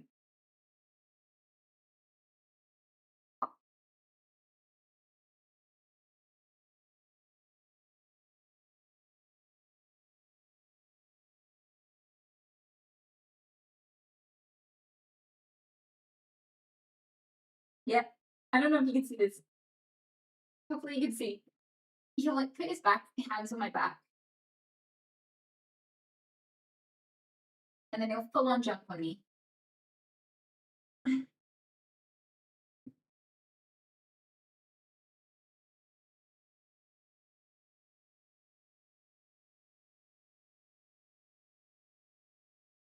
He's sniffing my butt right now. But he'll come around, I believe.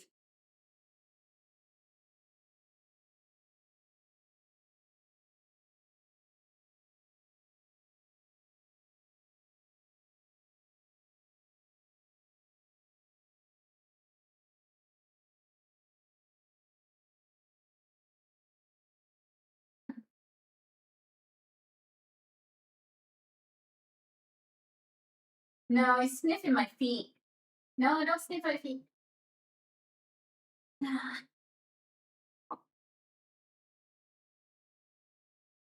Damn it. I genuinely thought he was gonna jump on me.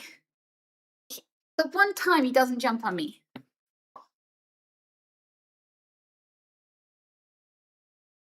He is a handsome fella. He decided to just sniff my feet instead. Hang on, let me change. Just realized I'm giving you free feet. Yeah, you have to remember you're walking EMP. You can't just do that.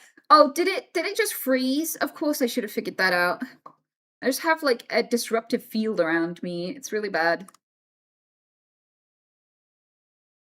He didn't wanna show it on camera.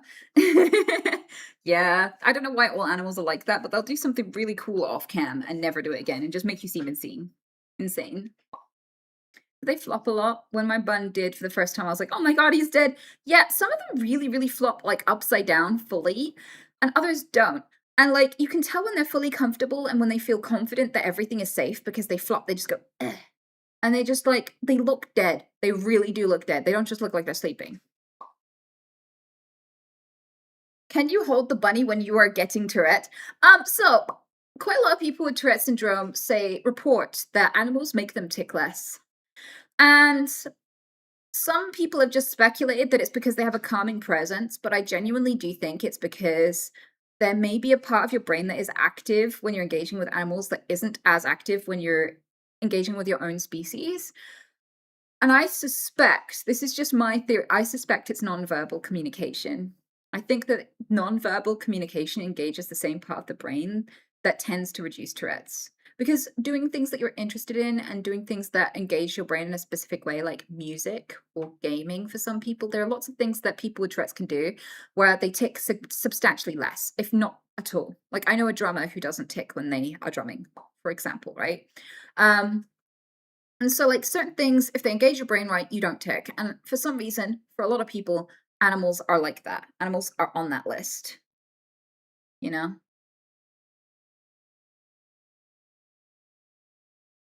Holding bunnies makes you calmer, makes sense. Yeah, but just being calm doesn't necessarily reduce your tics. You can be emotionally calm and still have Tourette's. So a lot of people, it's a misconception that if you're just feeling emotionally volatile, then that's the only reason why you'd have lots of Tourette's. But it's not the only reason. Like you can have lots of tics and not have any idea why because you're perfectly fine.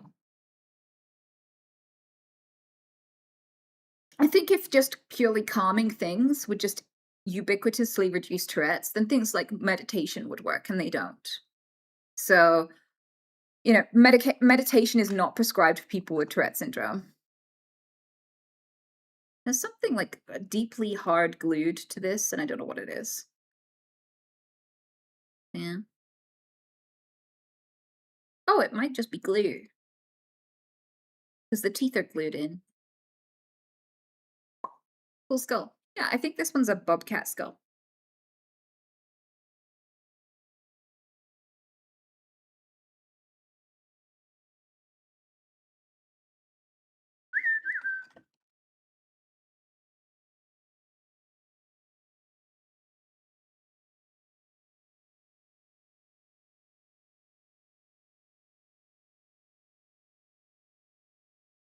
You made yourself too short. I'm inclined to agree. Let me just grow a little. Let's just hit puberty for a few seconds. Whew. Good.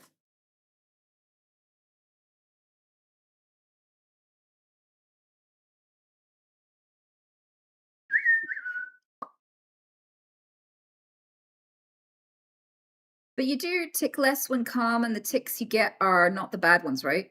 No, no, I don't think like severity of like so the if you're saying like the bad ones, fuck off, faggot. If you think the bad ones are like specifically triggered just by like how stressed you are, I don't think that's the case. You could be completely calm and still say a slur as a tick. It's not like I think the way that people think it works. Okay, I'm tongue tied. Yeah, it's not like a hostile condition, basically. It's not like a self-defense mechanism. Where it just like the severity goes up depending on the threat level or like how stressed you are. Bitch! Should we only communicate non-verbally? That might be a bit tricky, Jeffrey, given that you are in chat. I don't know how else unless you all want to just emote at me. You all just want to give me a quick dab.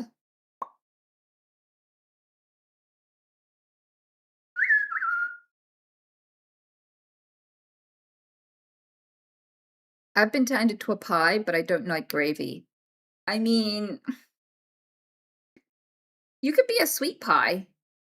You could be like a cherry pie. You could go with custard.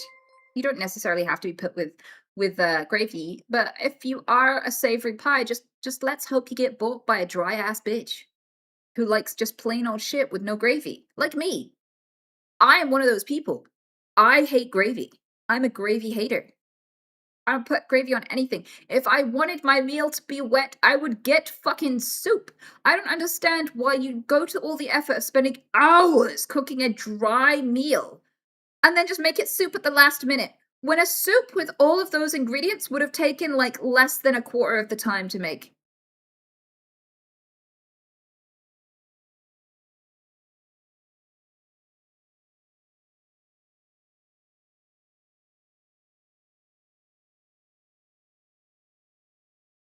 You could use gravy sparingly, though. Yeah, but I just use sauce. Sauce is actually flavorsome. It is not just a very, very highly runny, stupid, like brown goo that is not as flavorsome as sauce. Like, if I want a bit of moisture to my meal, I will get sauce.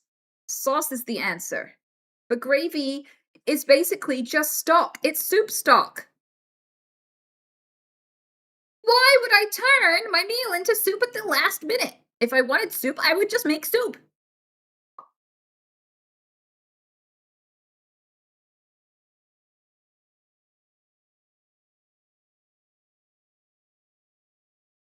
My wife coming home, and I replaced all of my spoons with hot dogs, and now I must open a pudding.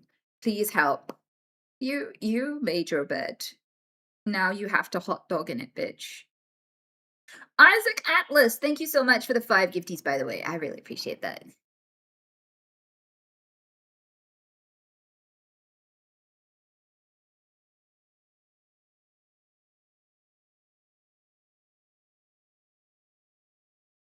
Gravy is not even supposed to be soupy. Like, I've seen gravy that is thick, and I've seen gravy that is thin. It's all soup. It is all just vegetable stock, or like, I don't have the ones that aren't vegetable stock, but like, you know, animal stock, whatever. It's just stock that you would put in a soup. It is just this, it's just the soup water.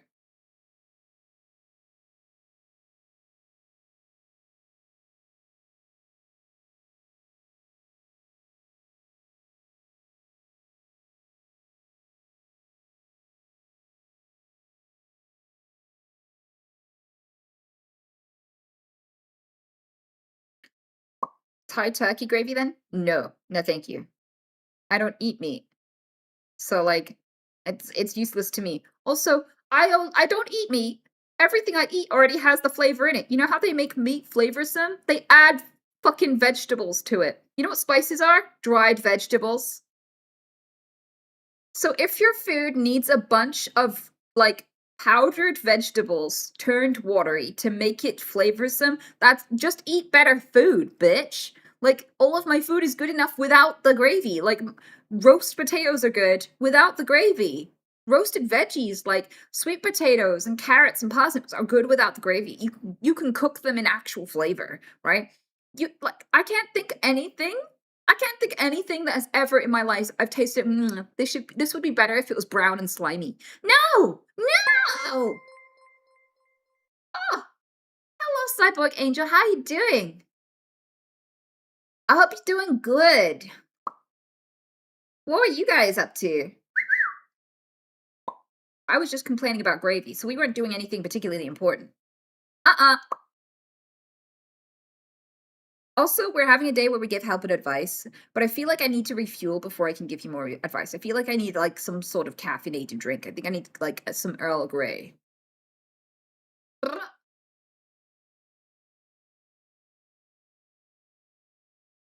Hard agree, roast veggies do not need gravy. Thank you. I think like if I need anything to add flavor to like a lot of meals, I will put some sauce. Like with roast dinner, a lot of people put gravy all over a roast dinner. I'm like, you just made it into a stew, you weirdo. Why did you do that? But anyway, you can literally just have some cranberry sauce or some mint sauce. Ketchup if you have to. I would be more understanding if you had ketchup with your roast dinner than if you had gravy. What the fuck are you doing?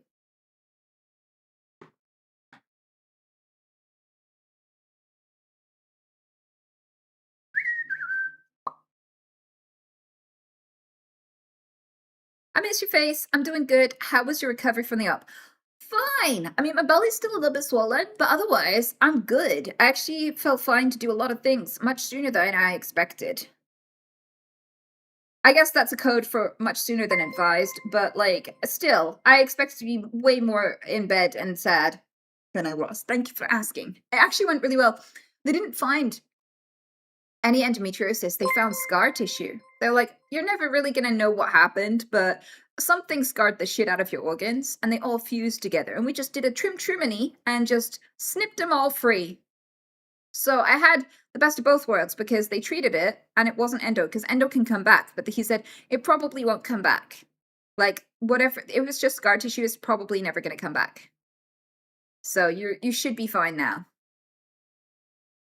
Yeah, it's really, really good. So I got to the bottom of it, got treated for it, and there's a good chance it won't come back. Yeah, very, very happy. Had no idea I was walking around with all that scar tissue in there. But Nev Hunter, I appreciate it. Thank you, thank you. Any simpler makeup advice for someone newish to trying? So there are people who make YouTube content, specifically YouTube tutorials for people who are new to makeup. I think finding the kind of makeup that suits your face and finding out your skin type probably more important than finding a good YouTuber. Because if the YouTuber is like teaching you how to do like Latina baddie makeup and like you do not have like those features, it's gonna look crazy on you, right? Yeah. So like find out about yourself. Find out what your skin type is. Maybe you have dry skin, maybe you have oily skin, maybe you have combination skin. Find that out, because nothing's going to sit on your face and it's going to look all weird and cakey. You're going to look like the moon if you put the wrong foundations on and stuff. And so like if you put on a water-based foundation and you're a dry bitch, that might be a bad combination. You know what I mean?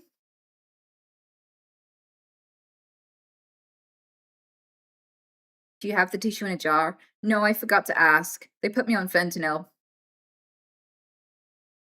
It was a very trippy experience. I did not know I was going to be on Fent. I woke up after the surgery, still on the Fent, and I messaged all my friends. And then they came in and I found out I was on Fent. And I was like, oh. And then I did a lot of sleeping, had the weirdest, most trippiest dreams, and woke up like, fuck, I messaged everyone, including like my management and stuff, and my legal team, and I messaged everyone. And I was like, how bad was it? And it turns out I'm a much, much more stable and sane conversationist on Fent. Like, if anything, I did better than I do normally, which is weird.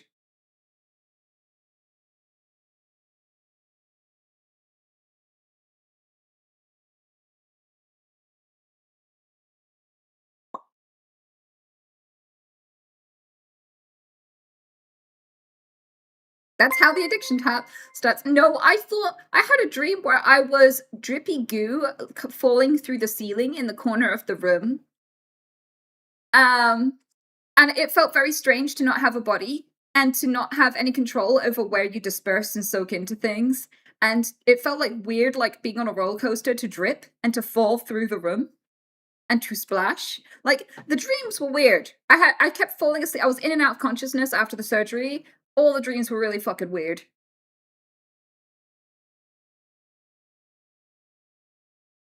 So, never again. Everyone's just gonna have to wait 10 business days for me to reply to them as usual, because I'm not taking Fent just to get back to my messages.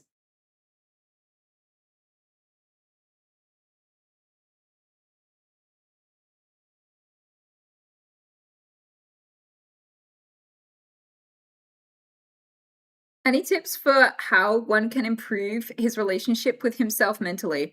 I mean, if you are struggling to, this is such a good case for therapy, because therapy is when you're shit, when you're shit, when you shit, when you can't, when you keep hitting the same problem over and over, and none of the things that you've done about it have been working. So if you haven't been able to build a good relationship with yourself alone, then you can go to therapy. And like, therapy doesn't have to be long term, doesn't have to be hugely expensive either, and you can do it from home. You can call a therapist, or you can have like a video call on your like mobile phone if you like. But also there are self-help books for self-love. They can be really helpful if you need a cheaper option than therapy. So if like cheap therapy ain't available around you, Order some books on the journey to self-love. They can be incredibly powerful. Just pick the ones with the highest ratings. Don't be picking ones where it's like somebody wrote it like 5 months ago and like it sold 2 copies. Get one with like 5-star reviews and it's been out for many, many years, you know?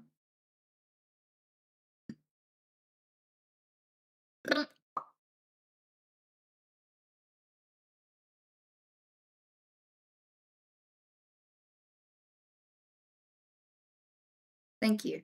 Good luck to you. It's a struggle for most people, and a lot of people go their entire lives settling for not loving themselves. A lot of people go their whole lives without even thinking to fix their insecurities or their like poor relationship with themselves. I think it's fucking huge that you've identified it and you want to do anything about it. Because people can be like 122 and still be treating themselves like shit. So I'm glad you're actually motivated to do something about it.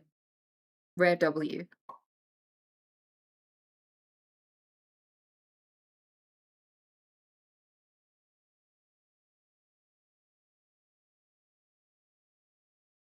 Is it bad to constantly get lost in the mountains? It depends on why. Have you ever heard of the Alpine divorce?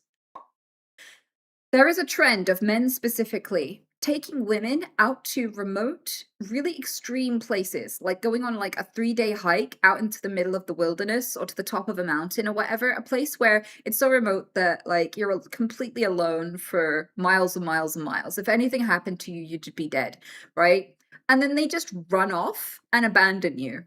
It's called the Alpine divorce, and it's considered attempted murder. So it would look like, say, going up a mountain in the middle of the desert, running away from your girlfriend not being able to keep up, and then them just disappearing and going home without you and completely blocking you and not responding to you by phone. And there's no signal anyway.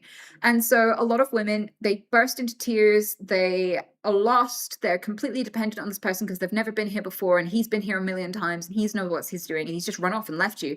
And some women have died of alpine divorces. Like some women have been lost in the wilderness and just never been found and things like this. There is a man who he went into a mountain range and they both got into an emergency situation. So he left to get help and completely left her. And he never got tried for murder and she was never found again. And then he got a second wife and did exactly the same thing to her, but she survived. And she tried to take him to court, and they're not sure whether to convict him. I think she's still fighting it. Yeah, Alpine divorce.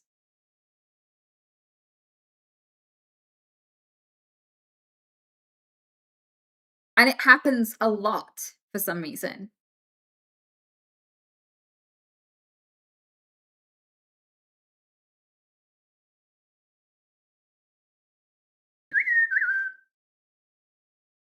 Anita, can you give me some advice? I met a girl on social media. Fuck off, Steven. We chatted via text every day and night for weeks via text. Suddenly she asked me to send her some money, so I asked her to call me. She said she couldn't, so I said I couldn't send the money. Now she's made me feel really guilty for asking her to call me because she says it's for her security. What advice do you give me? Did I do something wrong? No, this all sounds fishy as fuck, and I think that your alarm bells were right. The fact that you didn't want to send the money till you called them, I think you called out something there. Absolutely. Something is weird about this, and you trusted your instincts, you wanted reassurance, you didn't get it. I think you did everything right here.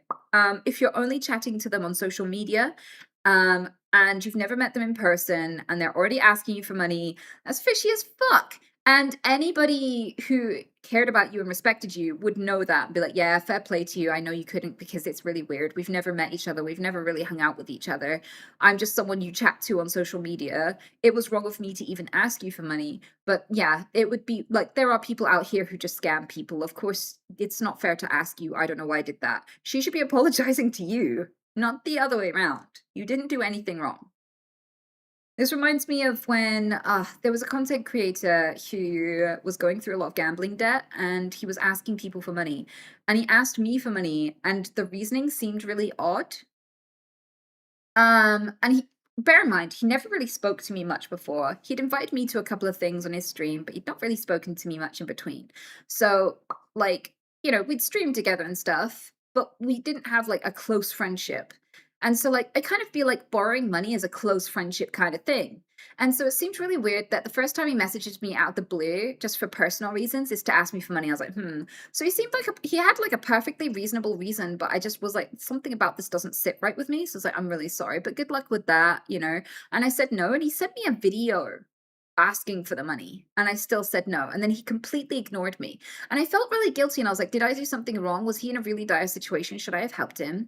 And it turned out that he'd been asking everyone, and he got into a bit of a pickle and a bit of a controversy because he'd been asking everybody, and he'd made these little personalized videos asking for the money, promising he'd give it back. I think he told me that he'd got into a little bit of a pickle where he couldn't access his account and he was kind of stuck. And he only needed to borrow the money for a short time, but he needed to borrow, like, I think it was like a few grand or something. And I was like, this doesn't seem right in my head. But I was really nice to him. I was like, I'm really sorry. I can't send you any money right now, but I hope you solve it. Good luck. And yeah, it turned out that he was just using all the money for gambling. Like, none of these emergencies were real. He was just in a tricky spot because he developed an addiction. And so, like, if your gut instincts tell you this person is asking for money and it doesn't seem right, you don't owe them money. Don't send it.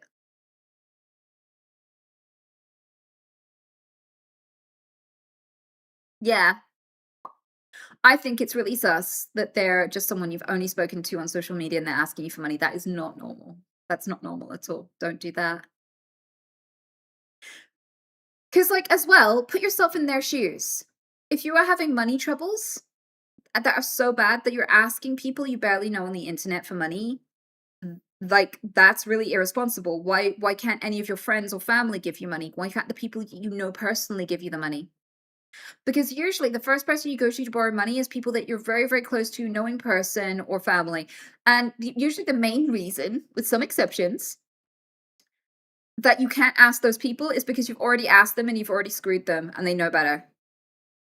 Like, it's always a hugely bad sign if the people that are truly close to this person would never give the money and they're having to ask you.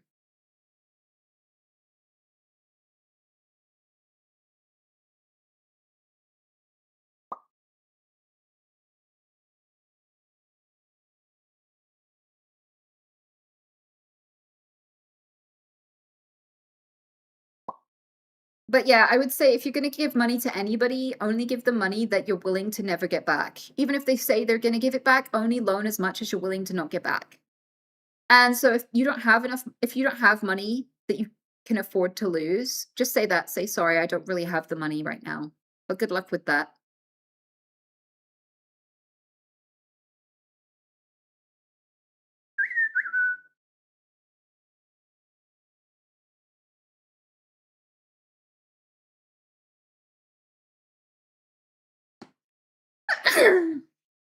Excuse me.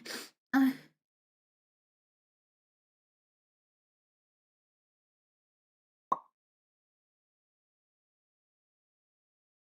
Nita, I feel like I'm not able to get close to people. I only have friends that I interact with at uni, and we mostly talk about school stuff. Even on Facebook and a bunch of acquaintances at uni, I only ever had one friend that really cared about me.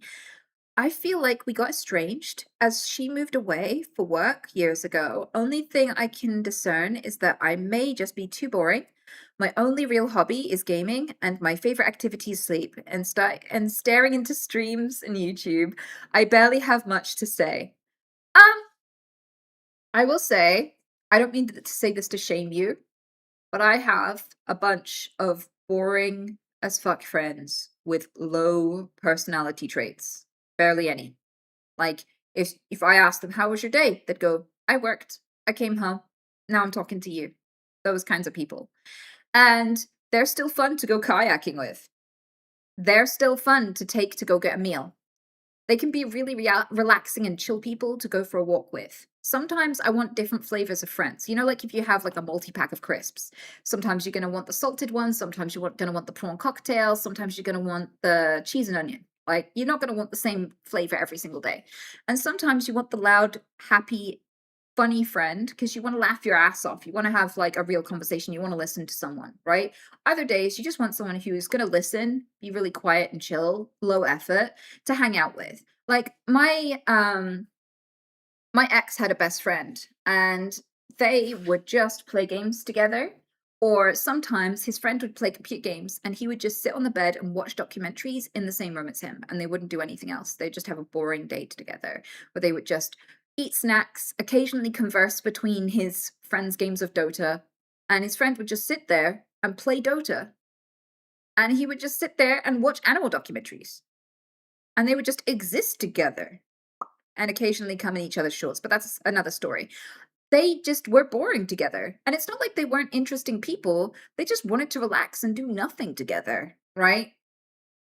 And I think you don't have to be an interesting person to have friends. Partially because there are other people out there just as boring as you who want to be just as boring as you and not have the pressure to try and do anything interesting. They don't have to want to be jumping up and down and doing backflips just to have some company and someone to have a conversation with, right? And there are also people who live really packed lives who have so much going on that they just want someone that they don't have to try with, that they can just relax with. That is just kind of chill. And so when you describe yourself and you're like, maybe I'm just too boring. No, bitch, you're just chill. You're just chill. And chill is just as a desirable trait as any other. Yes, you are chill. When you describe yourself, say, I'm a pretty chill guy. I love playing computer games and just unwinding. I like to take things slow, you know? And that's an okay thing. And people like that still get invited to birthday parties and stuff. People have an ego. They want a head count. They're like, hey, what about the chill guy? He's not going to be any trouble. He's not going to start any drama. He's just going to join in singing and be there. And that just makes me feel like I have more friends. Some people are just like that. And yeah, maybe those people aren't the best people to be friends with, but they introduce you to loads of people. You get invited to the party anyway. You meet more people through them. And so they become the friend that makes you lots of other friends. There's still a way to get on with people, even if you differ. And also, if you're a gamer, just make friends playing games. I've met plenty of friends playing games. I even got my last partner playing games. That's how we dated. That's how we mated. Like, that's how it happened. Like, I invite them over for gaming and salad.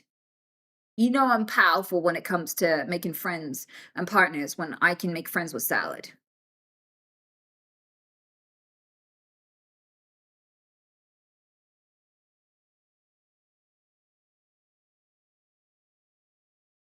Great advice with crisp description. There you go, Robbie.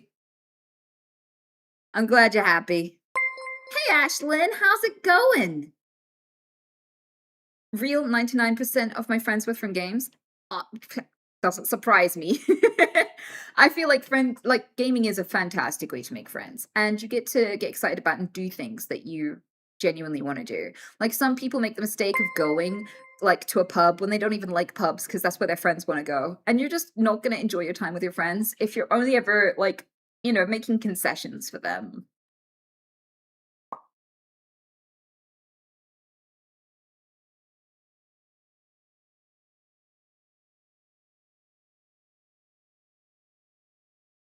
How do you find so much energy? The caffeine is a lie. Sunlight wakes you up. So, if you don't need to wake up, you just need to move. Movement will wake you up more than caffeine.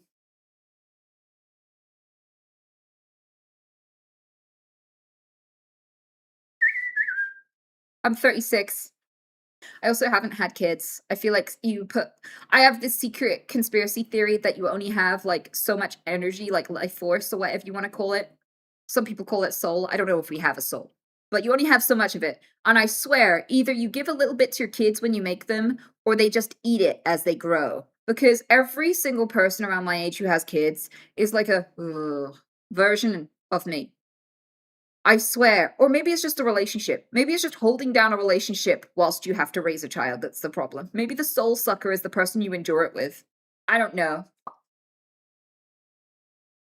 Oh, if it helps, I came last in my own 20. No! Well, I'm sure you'll do great next time, Ashlyn. It happens. I actually see quite often this happens with people who hold 20s. And I do wonder if it's because, like, it takes a lot of mental skill and focus to be able to arrange and present one of these things and play in it. I think you have to be incredibly talented to do both no matter where you place, honestly. So, I don't think it speaks of your skill. I just think it speaks of how challenging hosting these things is. Because herding content creators is like herding cats, I swear to fucking God. I remember when XQC got knocked out immediately in his own 20s. It happens to the best of them. It absolutely does. I still think he did a fantastic job.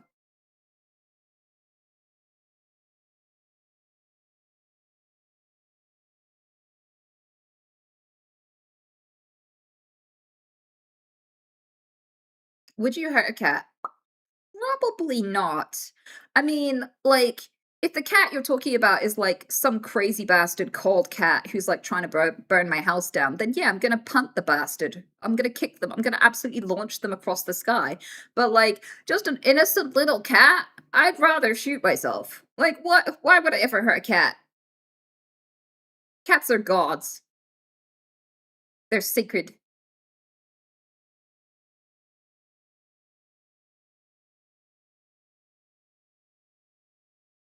The main point was that everyone have fun, and I hope I delivered that. I reckon you absolutely fucking smashed that, to be honest with you, Ashlyn. You know? And I hope you hold another one. Honestly, I really do.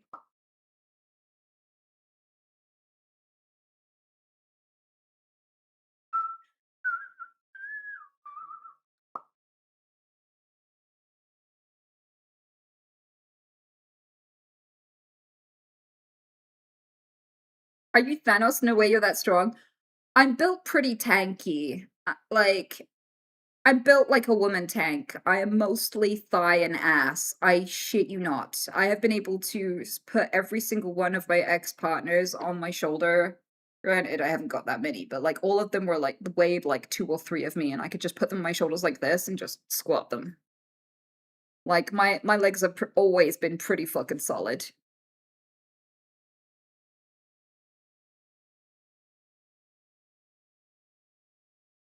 That means more to me than you'd think. Thank you. Well, yeah, I mean it. I'm not just being nice. I hope you host one again. And if you do, hit me up.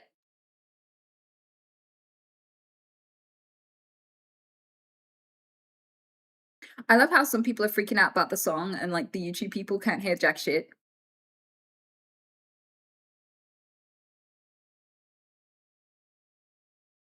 Good.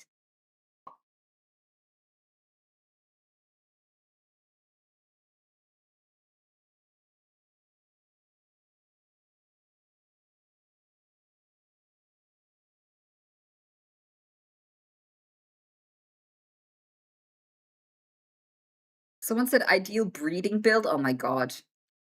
But regardless, I will say, having muscle, usually if a woman has a lot of muscle, there's a chorus of men who go, "Men don't find that attractive. That's disgusting. You look like a man. Stop it." And it's like none of these hot muscular women ever have a shortage of offers. Despite all the haters, they're usually swimming in offers more than they could ever take off in their life. But also, if you want to have kids, why wouldn't you go for a muscular woman? Wouldn't she be like a really good person to get genetics? She has strength genes. Why wouldn't you want your kids to be strong? Like if I wanted kids, I would go for a muscular woman. Hell yeah.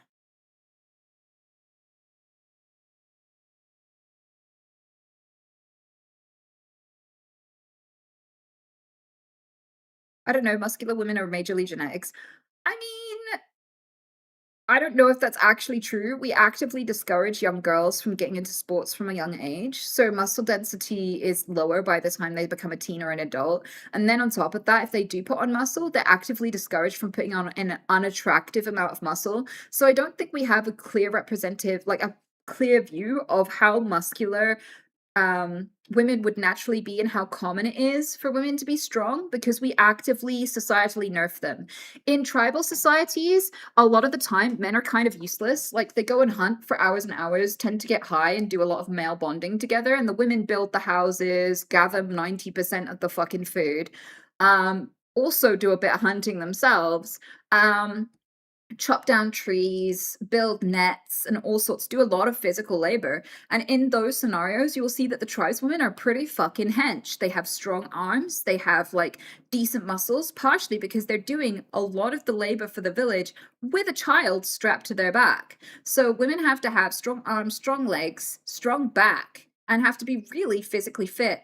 This is why like women do better in endurance sports than men, why women have that advantage. People don't talk about it, but women often win marathons, long distance swimming, and do laps. I think like there was a woman who did a record breaking marathon where she was like 15 hours quicker than the men's record, because women are built for endurance. So I think like people really misconstrue the strength differences from male and female. They are different in strength, but it's just upper body versus lower body, short-term strength versus long-term endurance.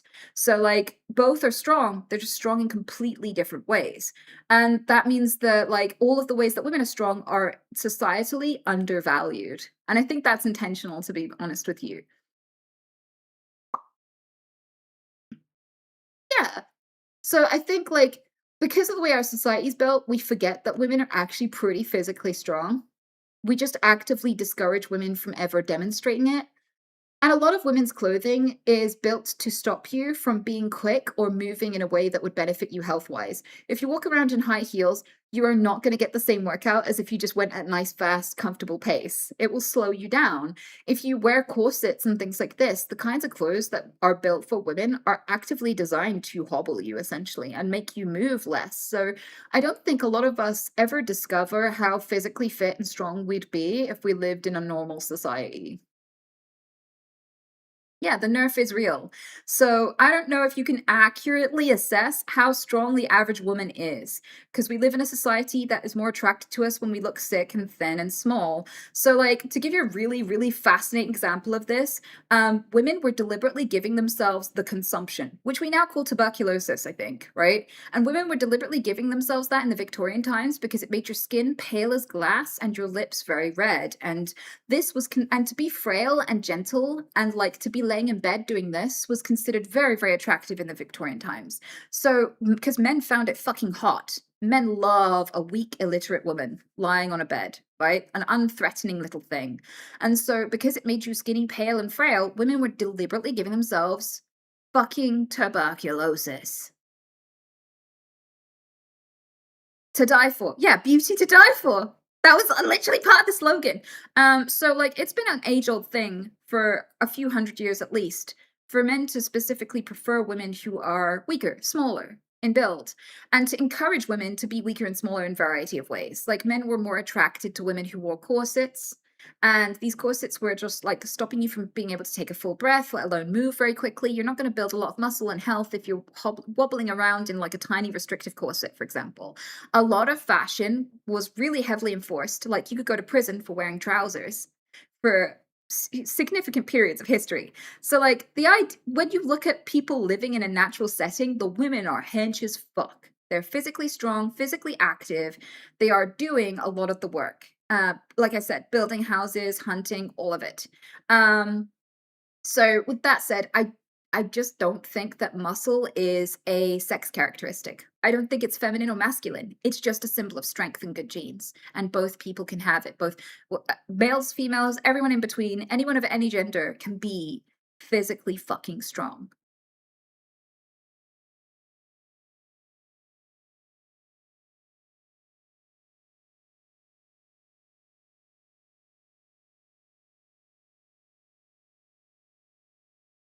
Also, with the abundance of food, now is the easiest time to become a strong woman. So you just have to not fall for the propaganda and just don't starve yourself and don't feel guilty about eating. And just remember that fat is a secondary sex characteristic. Fat is feminine. So, for many thousands of years, carvings of women were had big bellies, big thighs, big boobies, right?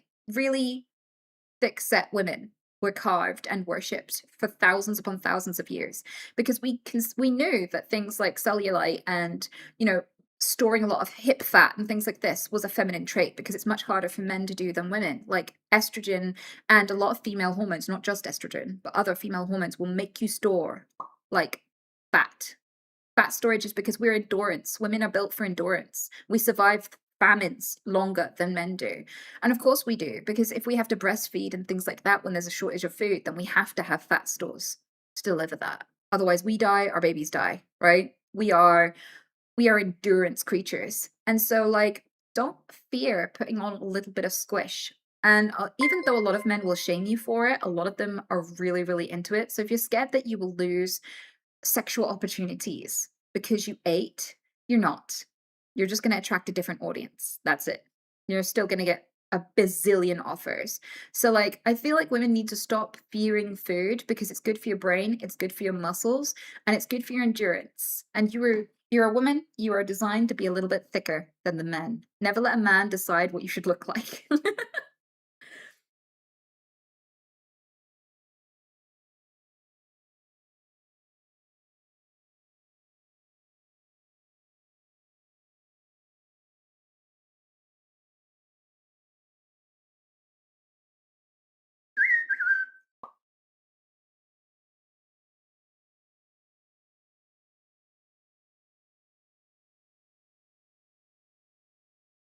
Does my weight make me look breedable? It might surprise you, Hell Hanlon, to know that I have never seen you a day in my life and I have no idea what you look like.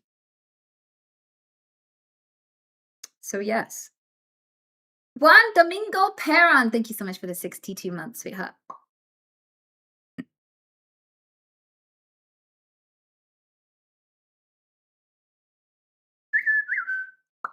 Entirely Jaded said, "Hey, I've got Tourette's and I've been in a job I enjoy for 2 years in a supportive team. I feel very lucky, but I've considered a career change where I hope to be making more of a difference. Would it be stupid to give up a comfortable job to risk a more stressed out work with people who don't understand the challenges of living and working in these neurotypes?" I mean, I can't make the decision for you. I can make it easier though. Flip a coin. If you're disappointed with the answer, then that reveals it. But I want you to skip ahead mentally, fast forward till you're 90, and look back on your life. Will you be proud of a life where you stayed safe and did the same job every day and you created financial security and you're very comfortable now and you're looking around and you're like, yeah, that was worth the money. Yeah, I did try a lot, but I have stability and I've loved my stability my whole life. Would you look around and go, fuck, I should have taken more risks? I really regret not trying more things, you know? I should have gone and found out what that was like. Now I'll never know. Because whichever one it is, when you look back on your life, imagine it's all past and all you have is memories. Would you rather remember yourself as someone who did a lot of things, had many chapters, tried a lot of things? Or would you look back at yourself and be more proud if you created stability? Because both are completely valid options. But you have to decide which one you'd be more proud of. Which one you'd boast about to the nurses in the old folk homes. Between the orgies for some reason, because that's going on a lot in old folks' homes.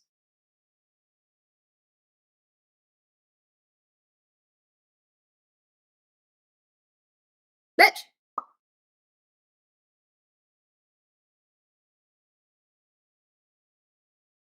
Also, why are you gonna presume that these people just ain't gonna understand Tourette's? You never know, they may do. And you can make a difference and you can select a place where you can make a difference and they'll understand the Tourette's. When I first started getting out and making friends, I reached out to a few animal rescue agencies, like charities and stuff, and I literally went, "Hi, I have Tourette syndrome. I might swear a lot. If that wouldn't get in the way, I would love to volunteer and help you with the stuff that you do." And they got back to me and were like, "Yeah, come along. We'll be fine. Do you want us to warn anyone? We can explain it to the team before you arrive." And I'm like, "Yeah, do that." And then I arrived, and everyone was fine with me having tics. They asked a few questions at first about how they should best address it and be sensitive and nice. And then from there, we were cool. It was fine. And if it's not, you can just go somewhere else. Process of elimination.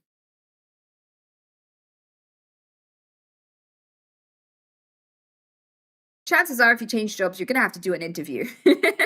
So they're gonna find out you have Tourette's when they decide to take you or not.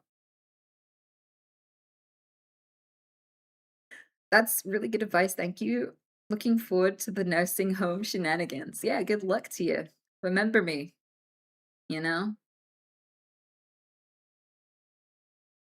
Remember me and what I said. I don't need an invite to the orgies. That's not what I was saying.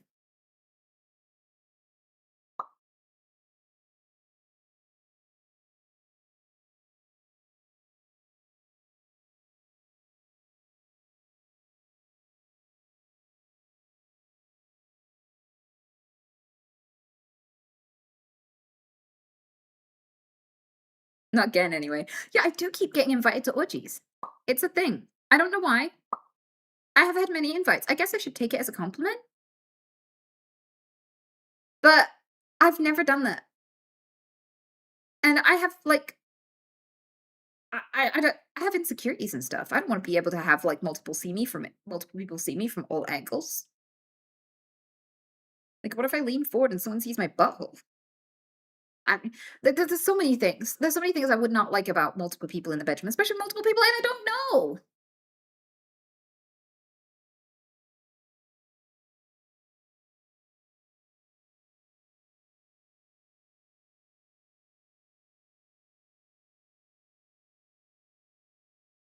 I've had people allude to it, but I've been very quick to be like, nah. I mean, I'm flattered. I think it's cool that people have orgies. I'm just not an orgy kind of person. Maybe it's a skill issue. Maybe I'm just not confident I could make that many people happy at once. How do you build up this confidence where there are any classes taken? As I always wanted to be this kind of storyteller like you, because I do a lot of things with my life and building impact to kids, but always lacks this confidence. Love your advice. I mean, a lot of people say I'm confident. I'm really just relaxed. A lot of people just misconstrue what confidence is. It's not that I'm like battling my social anxiety or anything, or that I think I'm wonderful or whatever. I just don't care what you think of me. I just am happy to be here, having fun, and I know that the stakes just aren't that high. So I don't have to overthink what I say. I don't have to overthink whether you like me or approve or whether it's going well. If it doesn't, I can hang out somewhere else. It's fine. I just don't put a lot of high value in how this interaction goes. Of course, I'm enjoying it. Of course, I'm pleased to be here, but I'm not going to be devastated if it goes wrong. So there isn't really much to worry about at all. Also, I did a lot of work on myself. I spent a lot of time alone with my own thoughts. So I really know me, and I know that I can just do an endless stream of consciousness and just say exactly what I'm thinking to all of you. And there aren't really going to be a lot of consequences. Because I used to go a lot of walks as a kid and a teenager, and I'd listen to my own thoughts. And I'd notice, and I'd be like, huh, no, that isn't the right way to think about this. Am I being a bit of a bitch? Maybe I am. What would be the better way to think about this? And like, I genuinely got to know me, spotted the things I maybe should work on, worked on them, and became a better person. I didn't avoid myself. I didn't like fill every gap with every silence with music or movies or whatever. I genuinely spent a lot of time just thinking. And I think like it brought me to the point where I just trust myself that I could just talk to you guys and not worry that I'll say something that has like massive consequences or makes me look terrible or whatever. Like I can just be myself. And I know this because even when I'm drunk, I'm still fine. Like I can trust myself to be drunk on live stream without like popping a titty or like abusing an animal or something. Like I know myself well enough to know I'm not at risk of like letting some terrible dark side of me slip, you know? Yeah, that's how much I trust myself. I trust myself with you drunk. Except that one time when I lost 1,000 followers, I still don't know why. I don't need to know why. It's okay. We don't need to, I don't need the VOD. We just don't, we're just gonna move on. Except for that day, I'm fine. And I think like that's a core of why I seem confident.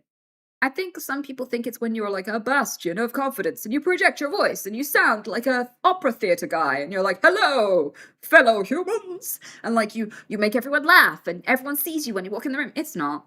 Confidence is just being relaxed, being at peace. And like, I think a part of it is a lot of shit went wrong in my life and I barely remember it now. Like, not because I blacked it out or anything, but just because it seems so small and irrelevant. And I think once you've handled a lot of challenges, you fear things going wrong less. You fear saying the wrong thing less. You fear people's judgment less. So would I call this confidence? No, I'd just say I'm less afraid and more interested. Less afraid and more interested. I'm interested in what you have to say. I'm interested in what you're gonna do. I take an interest in people. I'm focusing my attention more on you than I am on me. I think these two things make you much more relaxed in a situation.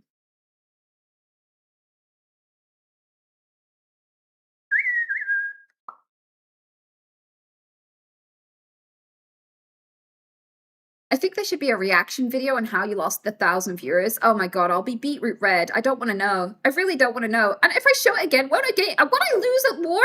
Like, won't I lose another 1,000? Why would I show that VOD ever again?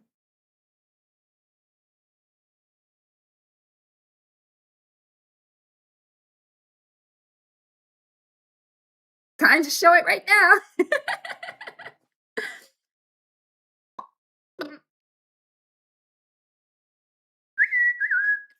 Also, I think maybe a little bit of it, of why I come across as so confident, is because I've offered to fist a lot of people that I have no intention of fisting. I literally asked a taxi driver, "Can I sit on your foot?" And he was like, "With the sock on or off?" Like, I've had some really weird reactions to my Tourette's. And I feel like it's hard to have social anxiety when you've already gone through the most embarrassing things imaginable. There are some things that I've said and done because of my Tourette's where I'm like, I would have rather shit myself. Honestly, I wish I could have just shit myself instead.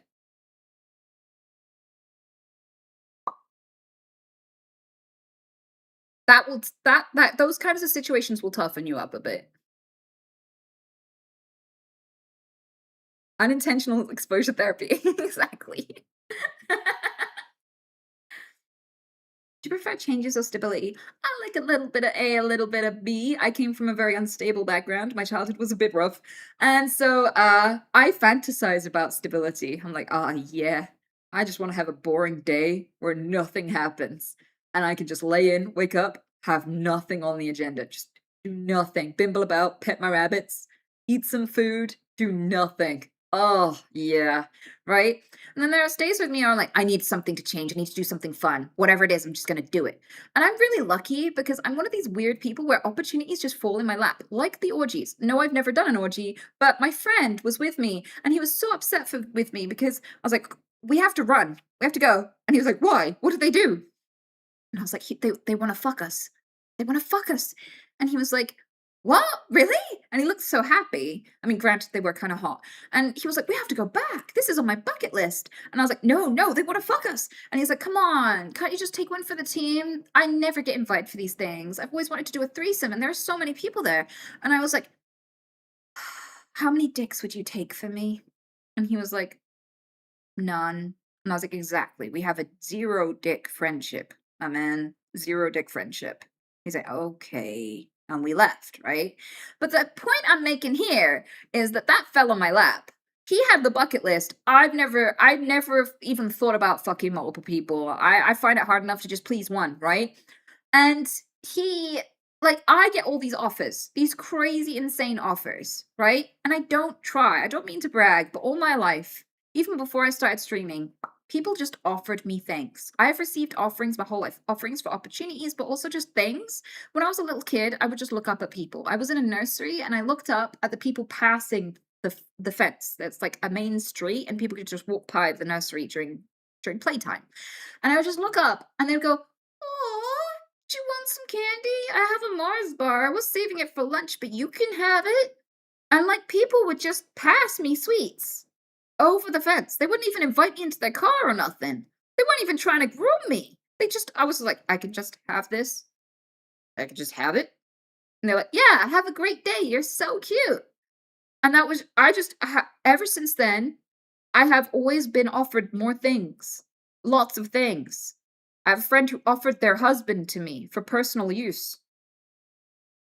They were just like, how long has it been since you got laid? And I was like, quite a while. I'll admit it. And she was like, well, you can have my husband for the night. He does as he's told. And he overheard. I looked over at him and he just looked at me like really sheepishly, like, what? What's happening?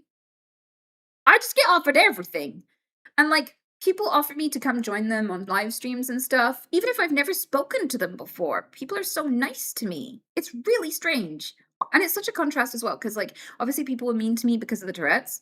And like it's such a weird thing to also just have people are either really randomly horrible or really randomly lovely. People I feel like I'm Marmite. Am I Marmite?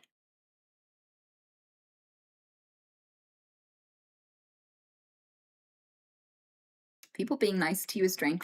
I think there's like inviting you around for a cup of tea or complimenting your handbag, and then there's offering you their husband for the night. Okay, those are different levels of nice, I'd say. I'd say it's really common to be invited over to people's for a cup of tea. It's really common for someone to buy you a drink. That's like a regular experience people experience often. Was she drunk? No, she was not drunk.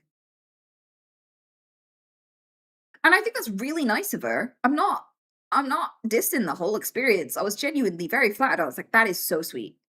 Like, but the thing is, people just offer me lots of things. People are very nice to me. Like, very, very nice to me.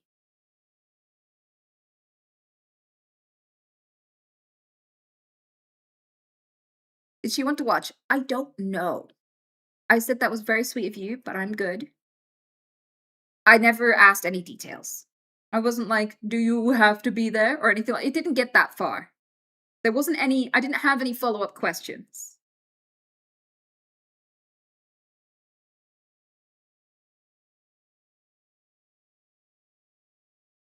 Come to think of it, yeah, you are a moment. I guess. Maybe.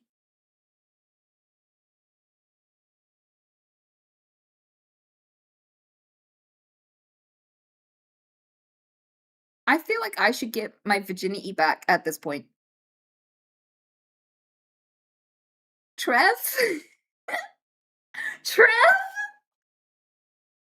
Trev? I thought you were saying that to me. As if I took it or something. I was like, what? What? Do you not remember who took it? I think you got the wrong man.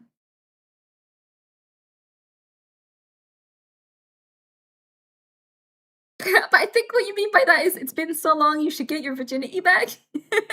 You should be allowed to have your V card back.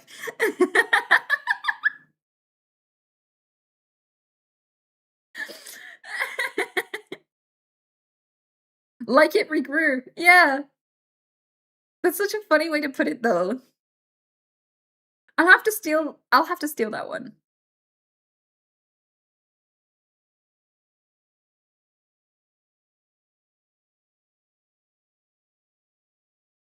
But what's the time frame on getting your V card back? I don't know.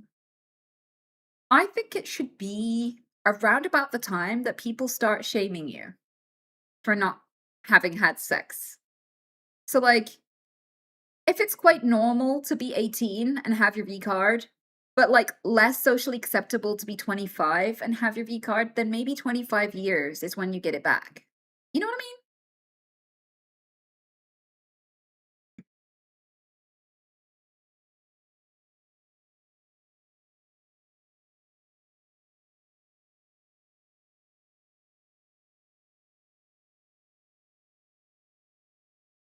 I'm a virgin and it's calm. I feel like it's fine. Like you don't owe the world sex. And like if you are the kind of person who is you have standards and you know what you want from a relationship and you're not willing to settle, so you would rather just not bother unless you're getting exactly what you want. I think that's kind of admirable. I think that we convince men that you can just like dig for masculinity in pussy. Like you can just rummage around in our cave and find some like man points in there that you can just take out of her and tack on yourself. And she becomes a slut and you become a man.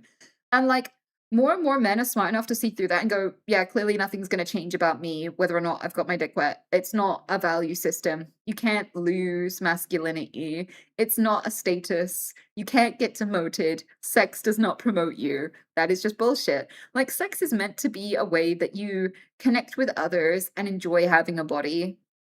It's not meant to be a way that you harvest status.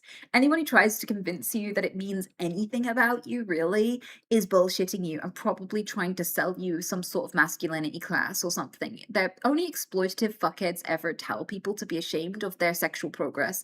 You could have had lots of body count or barely any and still be a good person Still be a worthwhile person. A few of my friends are still virgins into late adulthood, and I don't feel any differently about them. Like, it genuinely doesn't make me think or feel anything.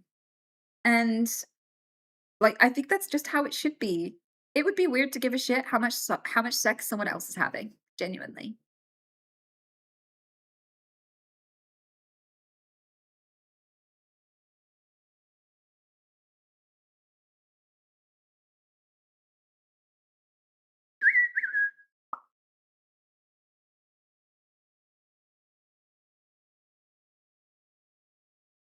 Your advice on sex after marriage, though, I really don't want to go into a relationship because this is what the scary part of it is. Oh, so you're scared that you'll have like a sexless marriage or that you'll lose interest in someone the longer you've been with them? Because, like, when I was with my ex, we were together for 7 years and we had quite a consistent sex life, and it wasn't like this terrible thing. What was really interesting is that he had a lot of friends, and one of them was this mate who he moved to Japan and got married, and, he said, "After the 3-year mark, you'll understand," because he was, like, making sexual comments about other women and stuff in front of him, and my ex called him out on it and was like, "Don't you have a wife? What are you doing, man?" And he was like, "Ah, when you get to the 3-year mark, you'll understand. It's not the same. When you're married and you've been with someone for 3 years, you'll get bored of them just like me. Your bedroom will be dead." And that never happened to us after 7 years, like, and I think that a lot of people stereotype that, but really, a lot of people just make the same mistakes in marriage. For example, like, there's a stereotype that you get married to the old ball and chain and you resent her and all this stuff, right?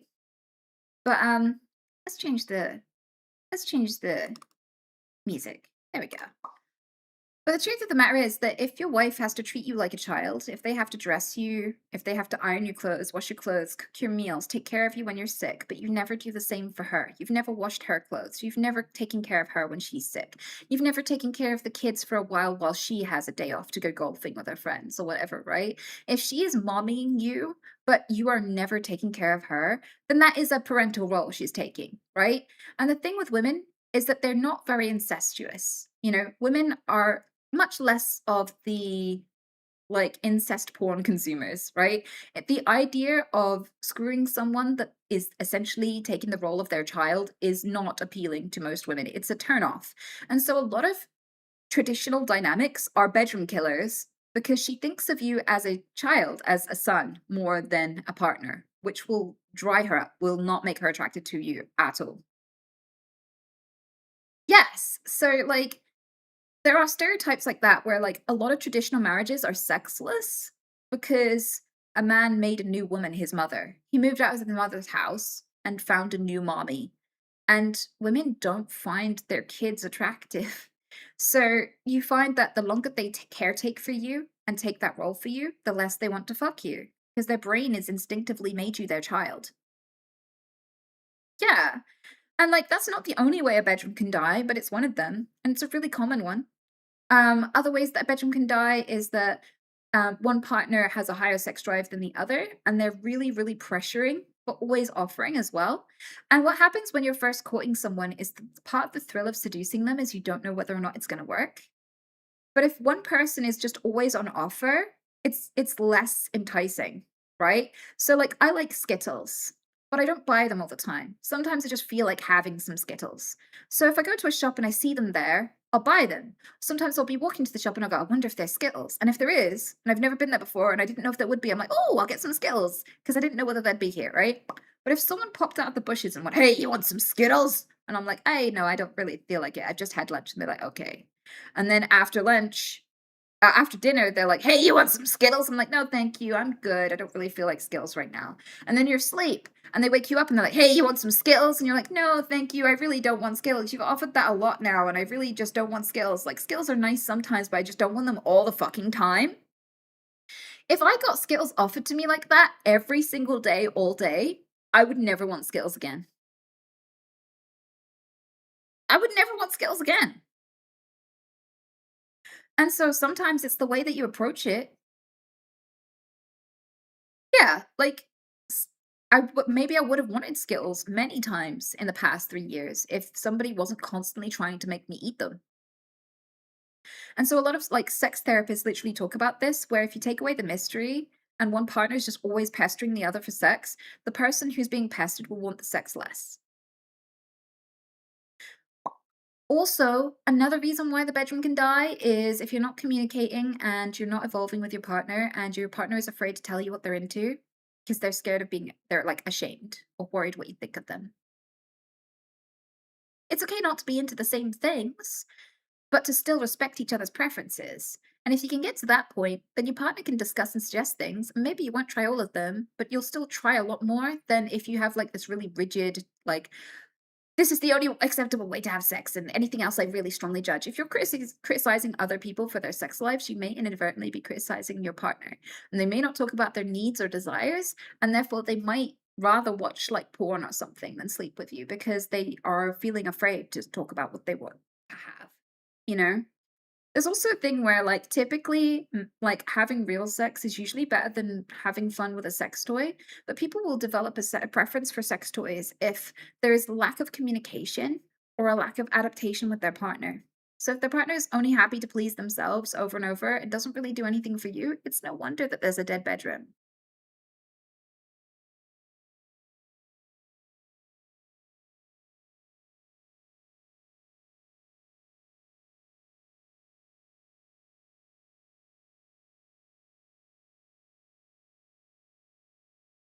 I think it's a symptom of jumping into marriage once things get physical. You should enjoy your relationships for a few years before you take marriage and kids. I think for me, my pace of marriage, I don't want to get married ever. But like if I was gonna get married, it would be like I would be with you for like 5 years minimum, maybe 6 or 7 before I'd consider marriage. And then I'd have to be with you for like 10 years before I'd consider having kids. Would probably be my pace.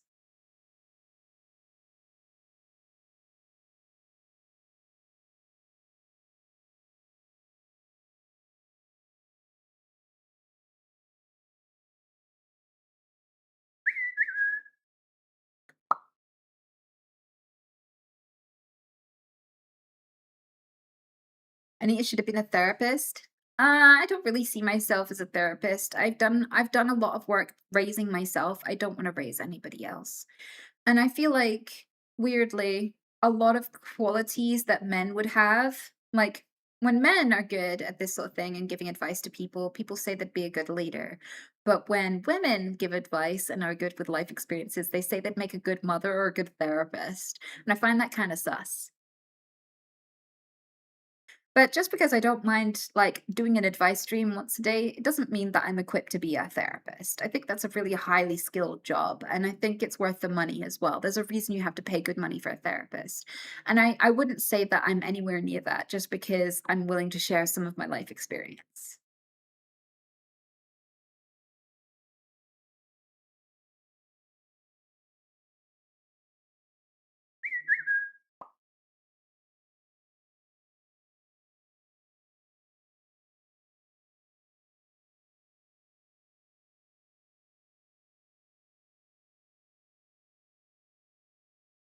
Also, and a therapist would never really usually draw from their own life experience. A therapist draws from like the things that they're taught and qualified for.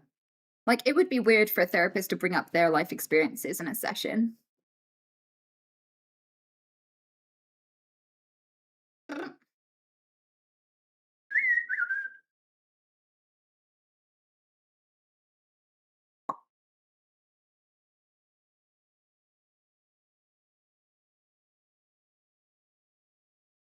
What do you feel like you perceive to be?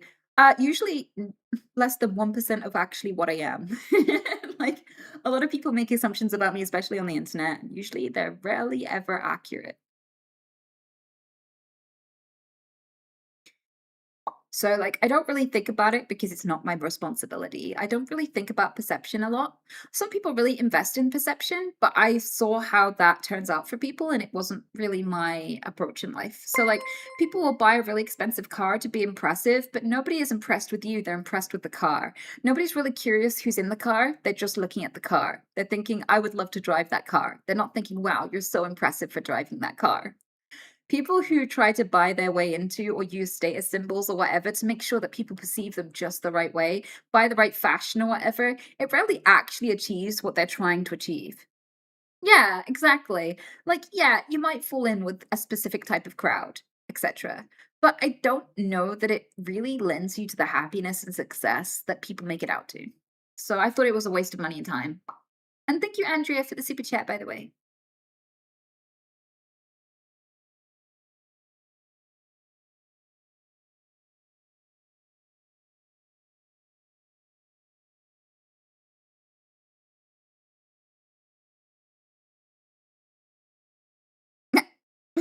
What the fuck? Some of these comments are a bit left field, I'm not gonna lie. How does cold water affect your Tourette's? I don't know that it does. I haven't really paid attention if it does.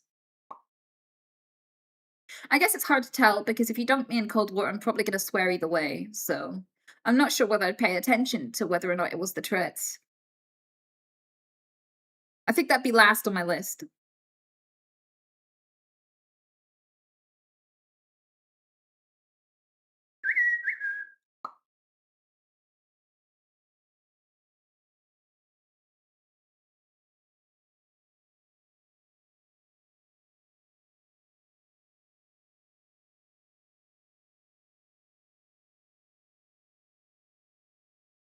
Do you take running at full speed? I don't think so. I think exercise significantly reduces my Tourette's, luckily. Not always, though. It's still a bit of a risk going to the gym, especially because you have to have rest time. But, yeah, I do I do take less when I exercise.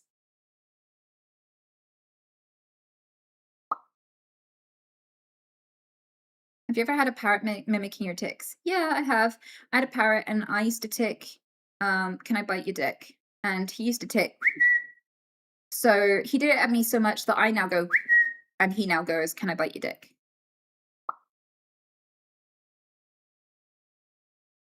We traded. I feel like I came off better for the trade, though.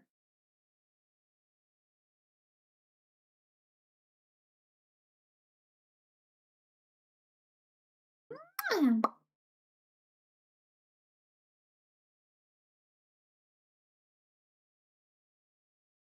You do have an iconic whistle. So funny that during the tournament, during Ashton's tournament, someone was like, "Whose phone keeps going off?" And I was like, "That's my Tourette's." And he's like, "I'm a terrible person. I'm so sorry." That's actually the second time that's happened. No, it's not the second time. There have been a few times, but like the second most prominent time was on the train. I was in a quiet train and I was like, "Fuck," but there was nowhere else to sit, and I was like, "Fuck, I'm in the quiet train." I've never been in the quiet train before.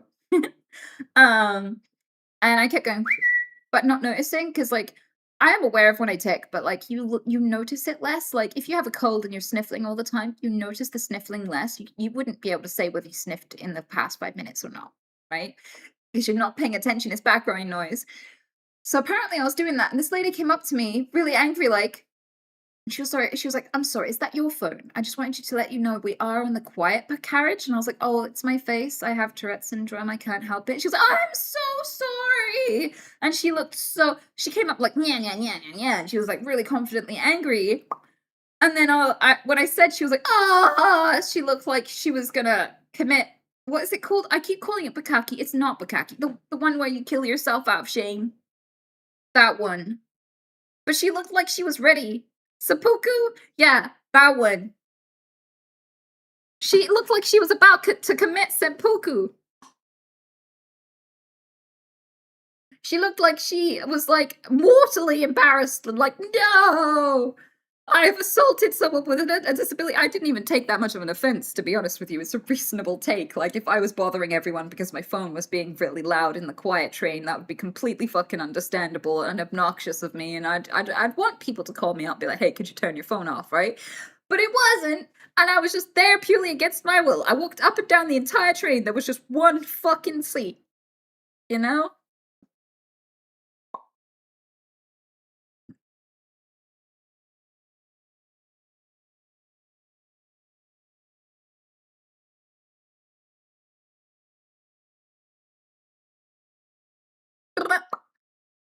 It's a small chick. She's actually 6'3". Are people asking how tall I am? I don't know why this comes up so much. Like, I never understood it. Sometimes when you get asked a question a lot on the internet, it's not for the softest of reasons, right?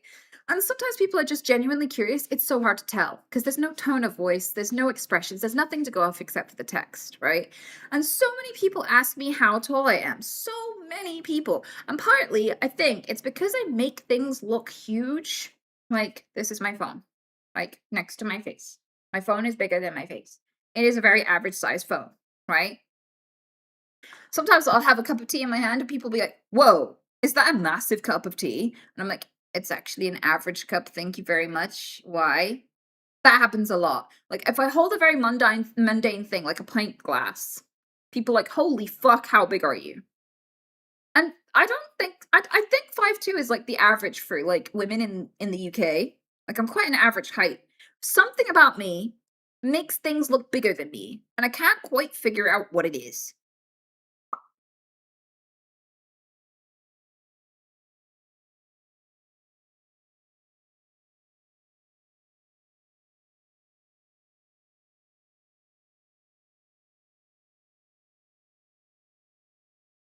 Small hands? No, my hands are as big as a man's hands. They're quite big hands. I got long fingers. I mean, maybe the palm is a little bit small, but my fingers are really long. I got alien fingers, right?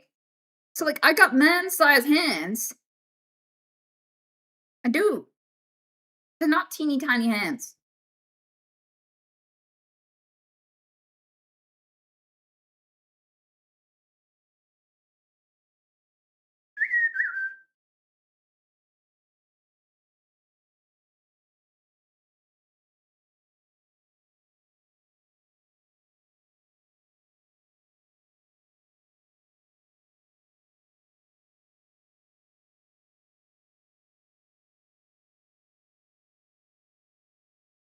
How long from the middle of back of hand to middle finger? What? From the middle of back of the hand to the middle finger. What? What? The middle of the back of the hand, from the middle of the back of the hand to here? How long to here? That's a very subjective. What?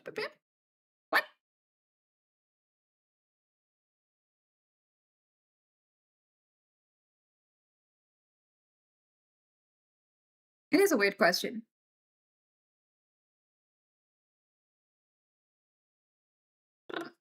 Try to get myself out there and meet girls, and sometimes I hit it off with a girl and give them my number or vice versa, and they tell me to text them for coffee, but when I do, they never reply. Am I coming across too eager or maybe texting them too soon?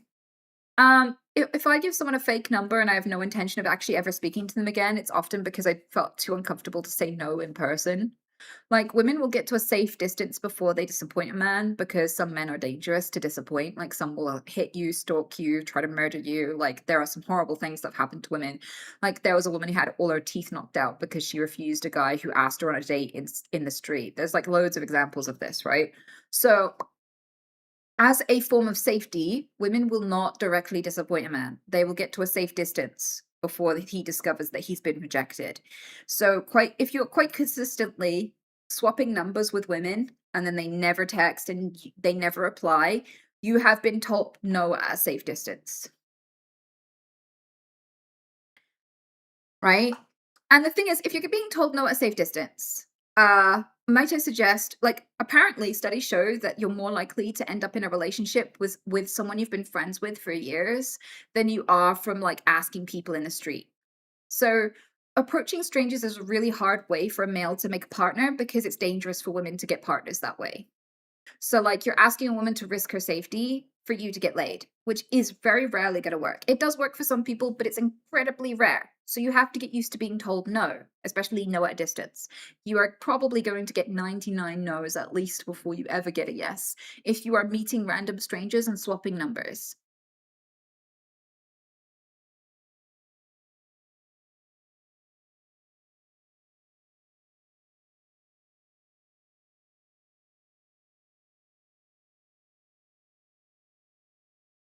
If you're told no, just be hotter. I mean, you could try being hotter, but I think even hot people have difficulty hitting it off with people and swapping numbers. But I say, like, if you are going to give people your number, give them your number. Don't ask for theirs.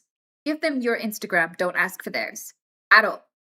So that they get to make the move if they feel comfortable and you're not being pushy. I feel like if I was gonna hit on women and I was a man, I would only ever give my personal details. I would never ask for personal details from a woman ever, bitch. Just because I know how risky it is to give your details to a random person you do not know.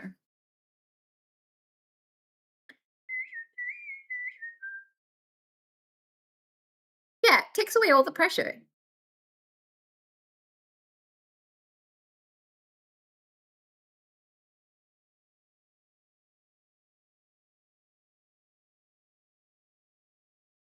Have you seen Companion 2025? No, I haven't.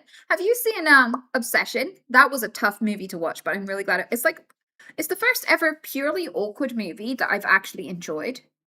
And, like, I was thinking about it for weeks after I watched it. It was really good. I can see why it made so much money in the box office. Wasn't it like didn't it cost like £750,000 to make? And didn't it make like millions upon millions in the cinema? Like, it's really, really good.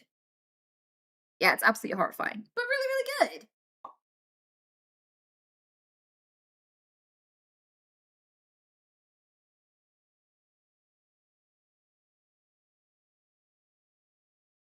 Yeah, you're right, 750K. That level of a turnover on a movie, I think that's put it in, like, record-breaking success financially, and, like, to be honest with you, after I watched it, I wanted to talk to everyone about it. Like, if people hadn't seen it, I would be disappointed because I wanna talk over, like, my interpretation of it.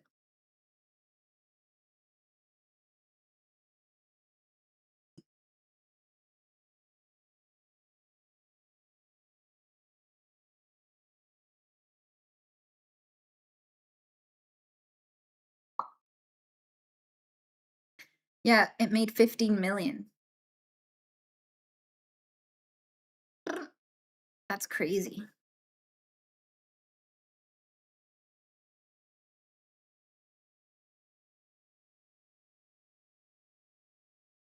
Kinda gimmicky, though, no? I don't think it was gimmicky. I think it's, like, a really good analogy for a very important topic, and, like, it's really, really good. A lot of women are taking their boyfriends to see it because if their boyfriend can't figure out what the theme is, then it's a bit of a red flag. But it's like really meaningful. But it has such a perfect analogy. It also has a bunch of jump scares, which are really, really powerful in the cinema. Like some of the scenes don't hit the same when you just watch it at home. In the cinema, it really fucking hit. It like really, really got you. The acting was flawless, it truly horrified me. The acting was really, really, really good.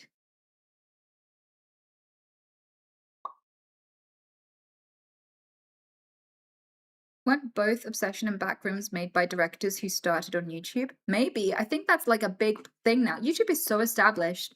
And it's become such a big industry now. It's kind of crazy that it was so unserious when I was a kid. Now it's just been like such an important cornerstone of like humanity.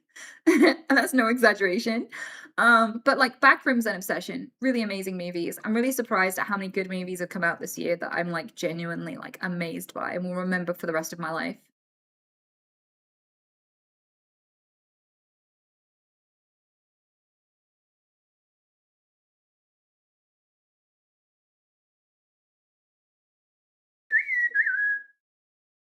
Yeah, I've been careful not to say spoilers because I don't want to ruin it for anyone because it's just so good, especially when you have no idea what it's about.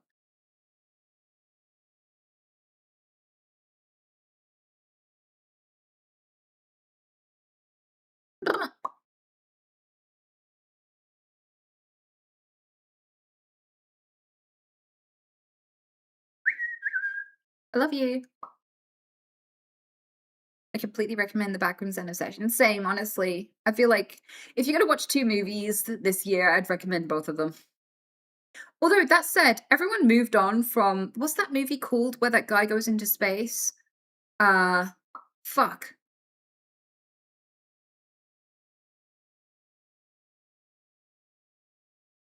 Project Hail Mary. Project Hail Mary was amazing. It was so fucking good.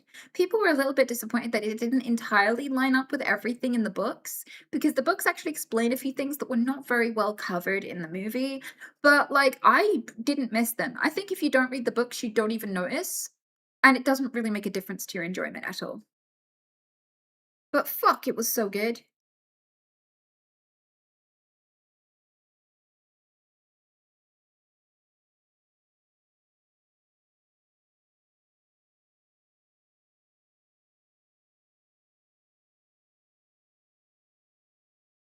Uh-uh, uh-uh. I love you, I love you. The movie where the guy goes into space is very specific, and yet people guessed it exactly, so fuck you, Peaks. It's very hard to say. I was trying to think of more descriptors without spoiling it, and I couldn't. Okay?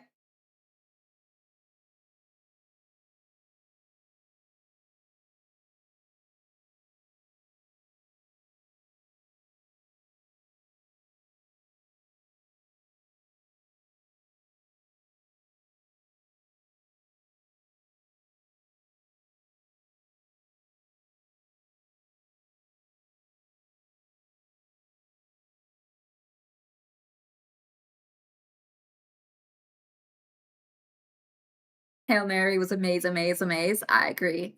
I'm gonna say though, I feel like someone in chat said I made a book. I hope it becomes a movie. I feel like you could make a movie about any of our lives, because this generation of people who have survived a bunch of like world-ending events. Do you remember when everyone was terrified that the world was gonna end in 2012 because the Mayan calendar ended? Even though the Mayan calendar ended technically like a couple of hundred years before or something, but people didn't realize it. Yeah, and there was loads of cults who completely ruined their own lives, sold everything because they thought God was gonna take them. Do you remember that? That there are a bunch of people who went into like religious psychosis about it all over America, and they sold all their stuff. And there were a bunch of Reddit posts of people asking for help and advice because it was like, my parents sold all of their worldly possessions and gave everything to me because they thought the world was ending, and now they all want it back. I tried to tell them for years that it wasn't going to be the end of the world, and they didn't listen. Should I give them their stuff back, or should I just say, no, you need to learn your lesson? There was also a person who genuinely, she thought she was being taken by God, so she poured loads and loads of like food into a dog bowl, like dog kibble into a dog bowl for her like 15-year-old daughter, and said, "Here, you can survive on this until you figure out what you're gonna do with your life. I'm not here to support you, but I hope you live a wonderful life back here on Earth." Because not only did she think that the apocalypse was coming and that like God was gonna take her and all of the worthy, but she specifically thought her 15-year-old daughter was not worthy and would be left behind. And so she left a "good luck with life" message and went outside and waited to be taken, and just wasn't. But the daughter had already seen the message. Dog food!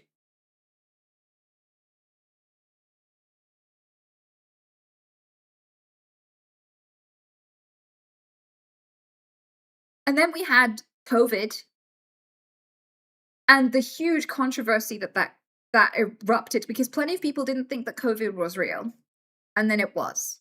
And then people didn't think the vaccines were real, and so loads of people refused to be vaccinated. And then loads of people refused them to work, and they got fired for not being vaccinated. So that was a huge controversy. We've been going through World War III. Nobody wants to admit it. And like loads of countries are changing and being invaded and bombed. Like there's an world-ending apocalyptic events. Every single year there is a first of our generation event, like an unprecedented times. I feel like every year has been unprecedented for like the past 20 years.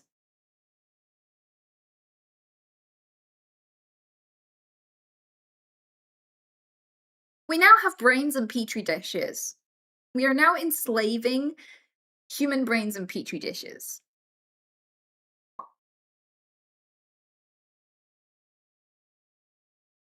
AI was born. That is unprecedented. Not only is AI born, but it has become really creepy and scary. Like, it is doing some creepy ass shit every day. That is terrifying.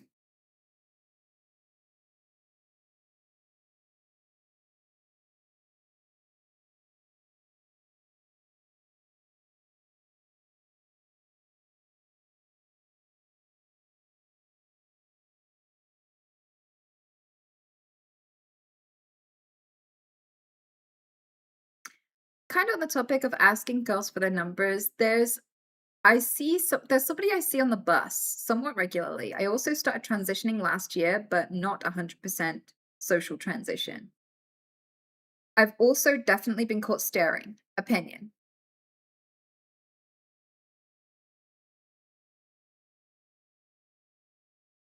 I kind of feel like I staring at someone on the bus and being caught staring at them a lot on the bus is not a very good opener for making friends. Um, I kind of feel like if someone is staring at me a lot on the bus and I've noticed, I will either open a conversation with them if I think it's a harmless situation and be like, "Hey, have I got something on my face? I see you looking a lot. Like, what's happening?" Like, I would just be like, "What's going on?" Like, in a completely unserious way. But if I felt threatened or a bit awkward because of it, I would just and look away and just like not acknowledge it. So if you have been noticed staring a few times, but they have not opened a conversation with you at all, I would say this is not a great foundation for making friends with people. Um, like, I had a friend who told me that he had fallen in love with a girl on the bus, and every day he would get on the bus, and she would get on the bus, and she would get off before he got off, so he never knew where she lived. And one day he breathed on the window and put his phone number on the window in the hope that she would look back and notice him, and then notice the phone number, and then write it down and make contact with him, and she never did, obviously. Obviously. So, one day, after many months of heading the same way, and her getting off the bus, he got off the bus too and followed her home just to know where she lived because he was curious. And he was telling me about this, and I was like, "You were a stalker. That is stalking, my friend. Congratulations. You have been a stalker." And he was like, "Oh," because he did not realize how weird any of that was at all. At all. So I would say, like, if you are interested in people that you don't know just because you have seen them often, you are probably freaking them out because most of the time, in a situation where you go somewhere often, like to the same coffee shop or in the same bus or train or whatever, most people don't recognize everyone around them. I'll be honest with you, most people don't take the people in around them very often at all. So it's kind of unusual to do that and specifically fixate on someone and notice them, remember them, and watch them all of the time. So I don't think this can ever be a healthy way to connect. I might be wrong, and you can totally ignore this if you like. The worst she can do is say no. But I do think this is a bit more difficult, an opener, than say if you made friends with people another way, like in computer games or for a mutual hobby or in a space where everyone's expected to talk to each other. I would start there. What you're aiming for here is a very, very high grade, like high level social interaction. You'd have to be like pretty well experienced in social interactions and body language and propriety and stuff like this before you would kind of engage on this kind of situation, especially because you've been staring. Like, that's a very hard one to make work from here. Good luck to you, though.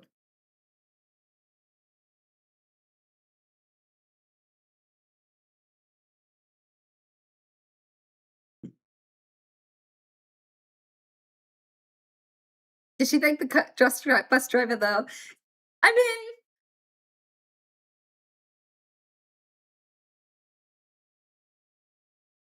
I'm just gonna say it though. Never once in my life have I been like, "Yay! The person who stares at me all the time on the bus has asked more personal details about me. I was waiting for this day to come." Never. Never.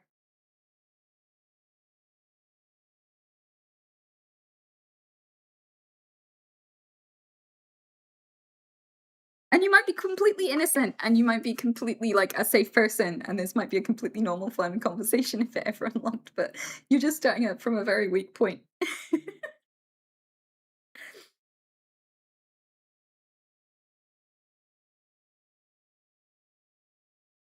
I cheer whenever someone drops dishes at a restaurant. I thought that was a British thing to do. Like, whenever, like, people drop stuff at a restaurant or, like, drop a glass or anything, people go, "Roy!" That's the noise they all make. They go, "Roy!" and then applaud.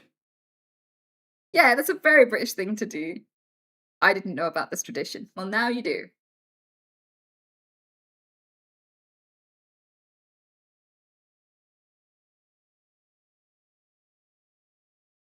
Why did they do this?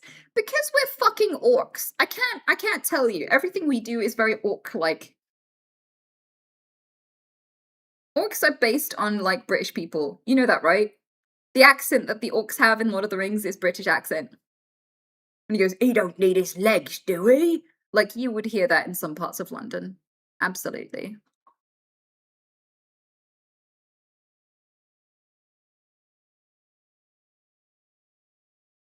Did you know that England had a lot of slaves? Yeah. Um, Slavery, unfortunately, has been a historic behavior of a lot of countries and ages throughout history, but I know that England is especially bad for it. And it's disappointing. Very disappointing.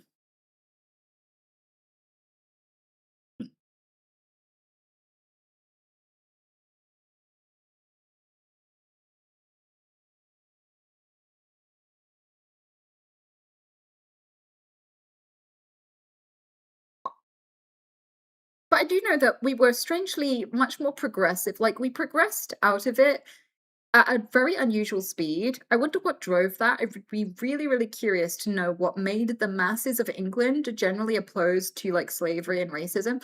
Because during World War II, I believe, a lot of Black people from the States were stationed here. We got, like, some soldiers on loan.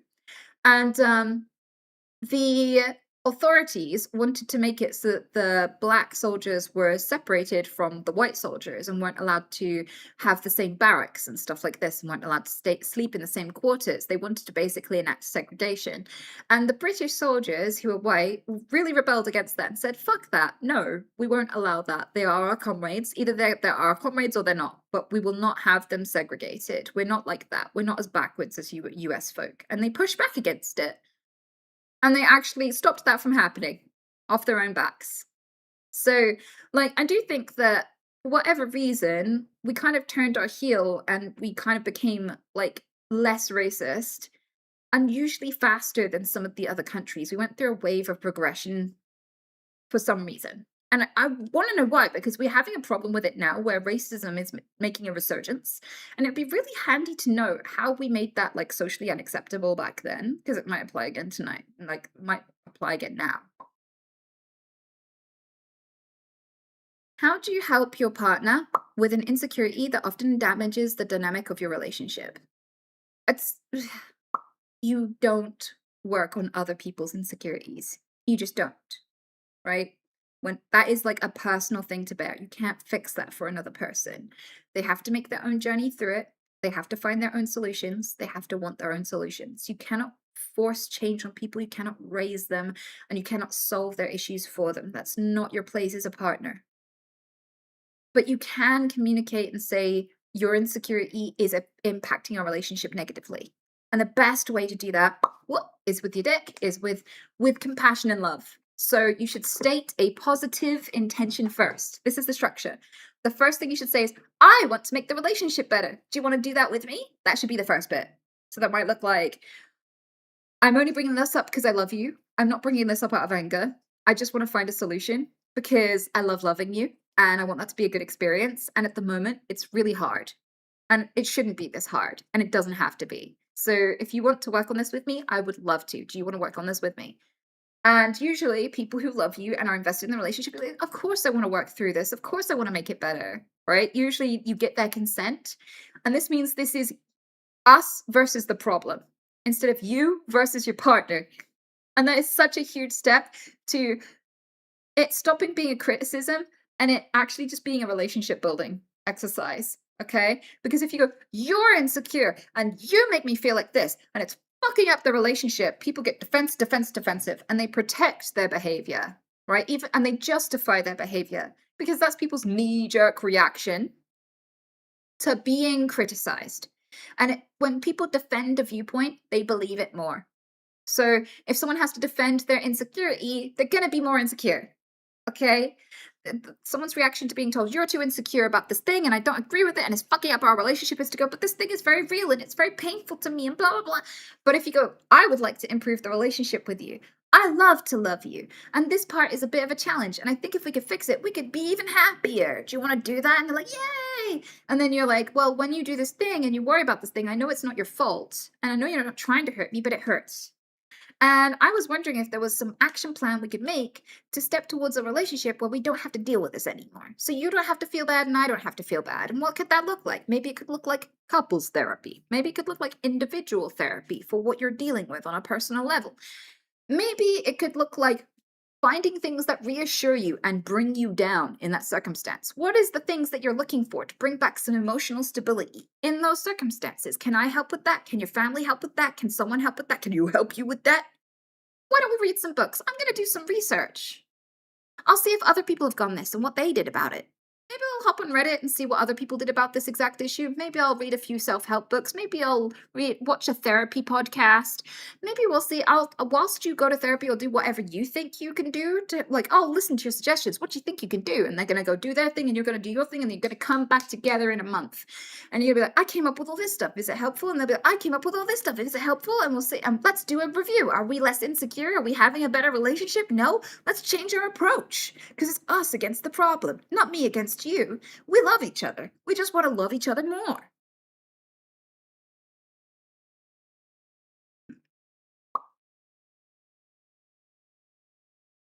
Yeah. Be aligned with the truth. Never feel defensive. Well, I think you don't really choose to be defensive. It's not something that people pick. It's not like a dialogue option where every time there's a quick time event and you have to press triangle, X, square, circle. Otherwise, you go, shut up, bitch, and throw a plate instead of going, you're right. Maybe we should go to therapy. Like, no one chooses to be defensive. It's just something that falls out of you when you panic.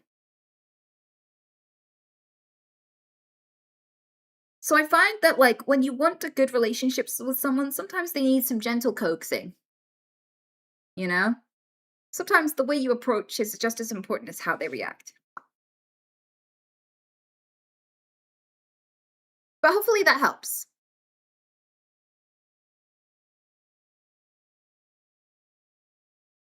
Choose the dialogue option. What did you mean by that? Yeah. Yeah. I mean, if you like short relationships, go for it. If you want a speed run, then sure. Hey, Archangel, ain't seen you in a while. Thanks for the 79 month.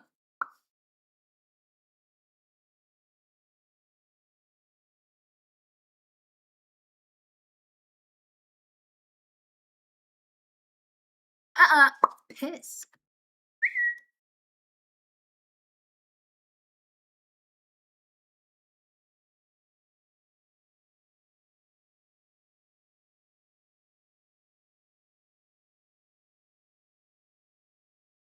Everyone says therapy and change yourself. No one ever asks if the world was made wrong, though.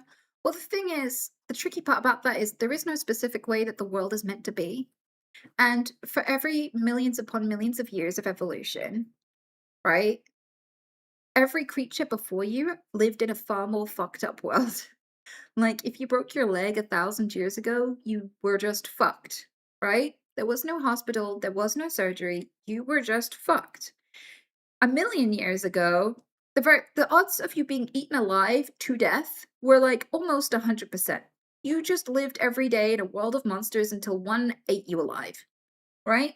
The world has always been unfair. The world has always been tricky. The world has always been competition, constantly just trying not to die. It's always been survival. It's never been fair. And that has always been emotionally damaging, by the way.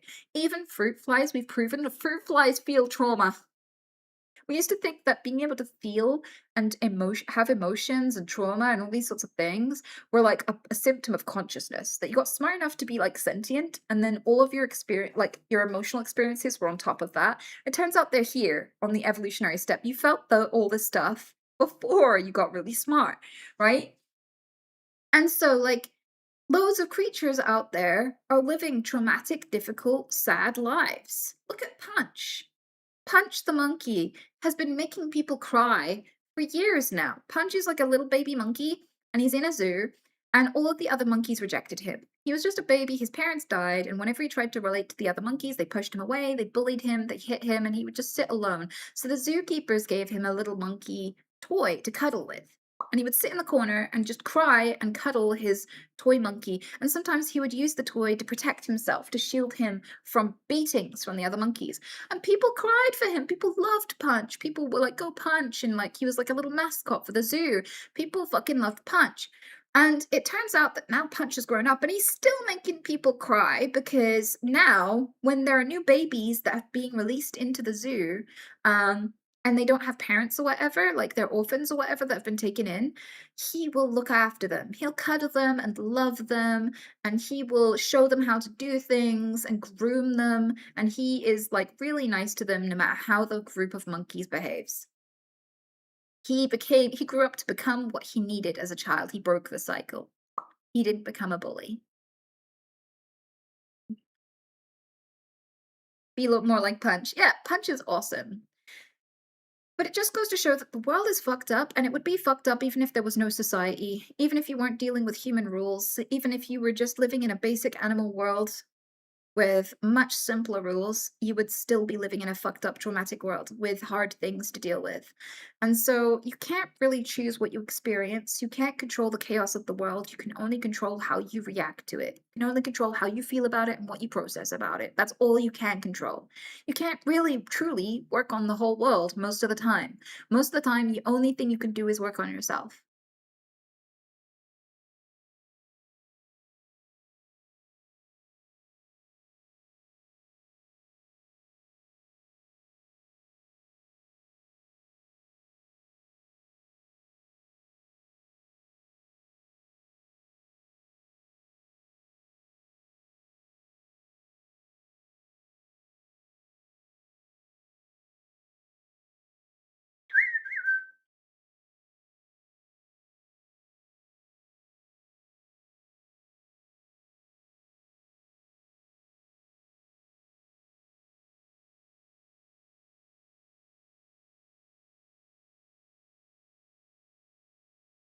Breaking news, nature is overly chaotic and cruel. Just be good. Yeah, I think that's a good overview, to be honest, Flo. You have a way with words. But yeah, people think that if they were born any other animal, that life would be easier, and it's like, you're only saying that because you don't know anything about animals. And people think if they lived in a cabin in the woods, it'd be easier, and I'm like, you only think that because you haven't lived in a cabin in the woods. And a lot of people are like, well, if I lived in a time in history, like if I lived 5,000 years ago in caveman times or whatever, things would be simple. And I'm like, you only feel that way because you weren't a caveman. Like,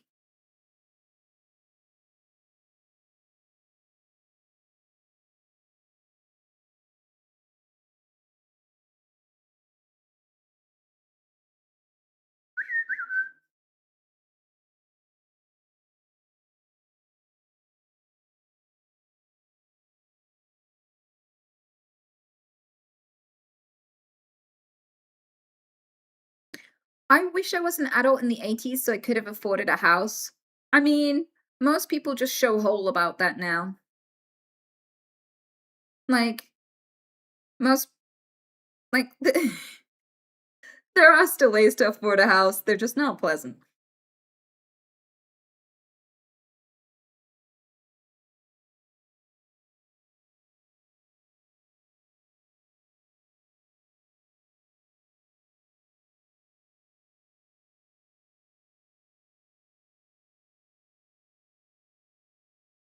That'd just be your whole life from start to finish, just trying not to die.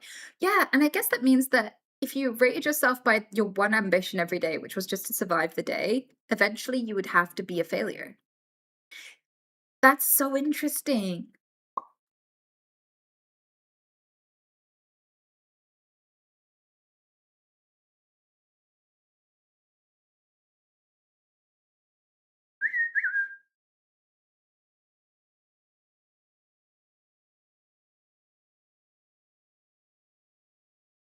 Or to be a tardigrade hibernating in cold of space. Yeah, I mean, it's kind of incredible, but they reseed life whenever there's mass extinction, so we gotta be grateful for them.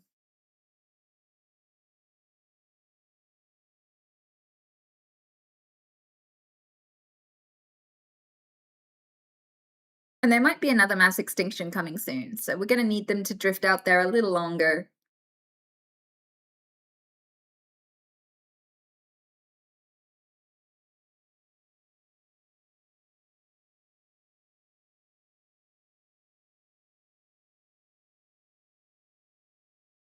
I wonder what animals could eventually evolve from tardigrades if they seeded life somewhere distant.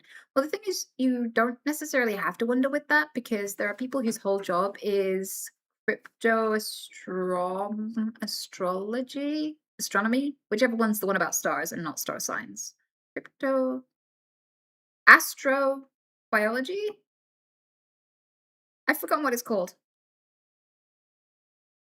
It's either astrobiology or cryptoastronomy.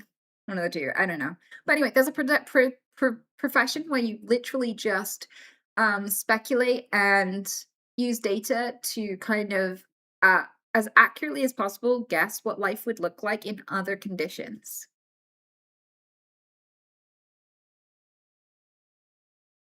So you just like imagine what life would turn out like and design models for a life form that would be able to survive like cripplingly high gravity or like incredibly freezing ocean planet. Things like that.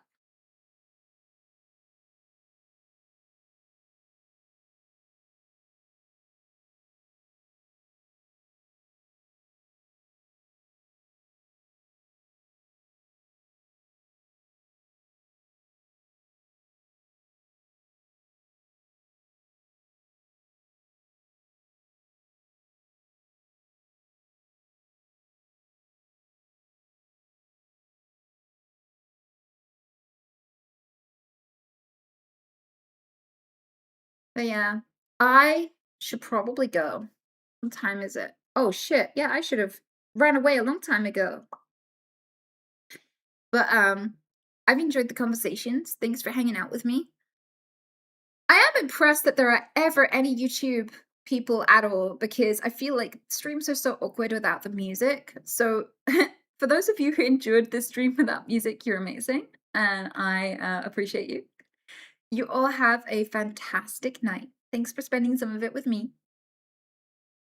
Yeah, you have a good night too. So, for our stream, well, hopefully, Arachne, we see you again. Until then, you all be good, okay? Thanks for being here. Good night.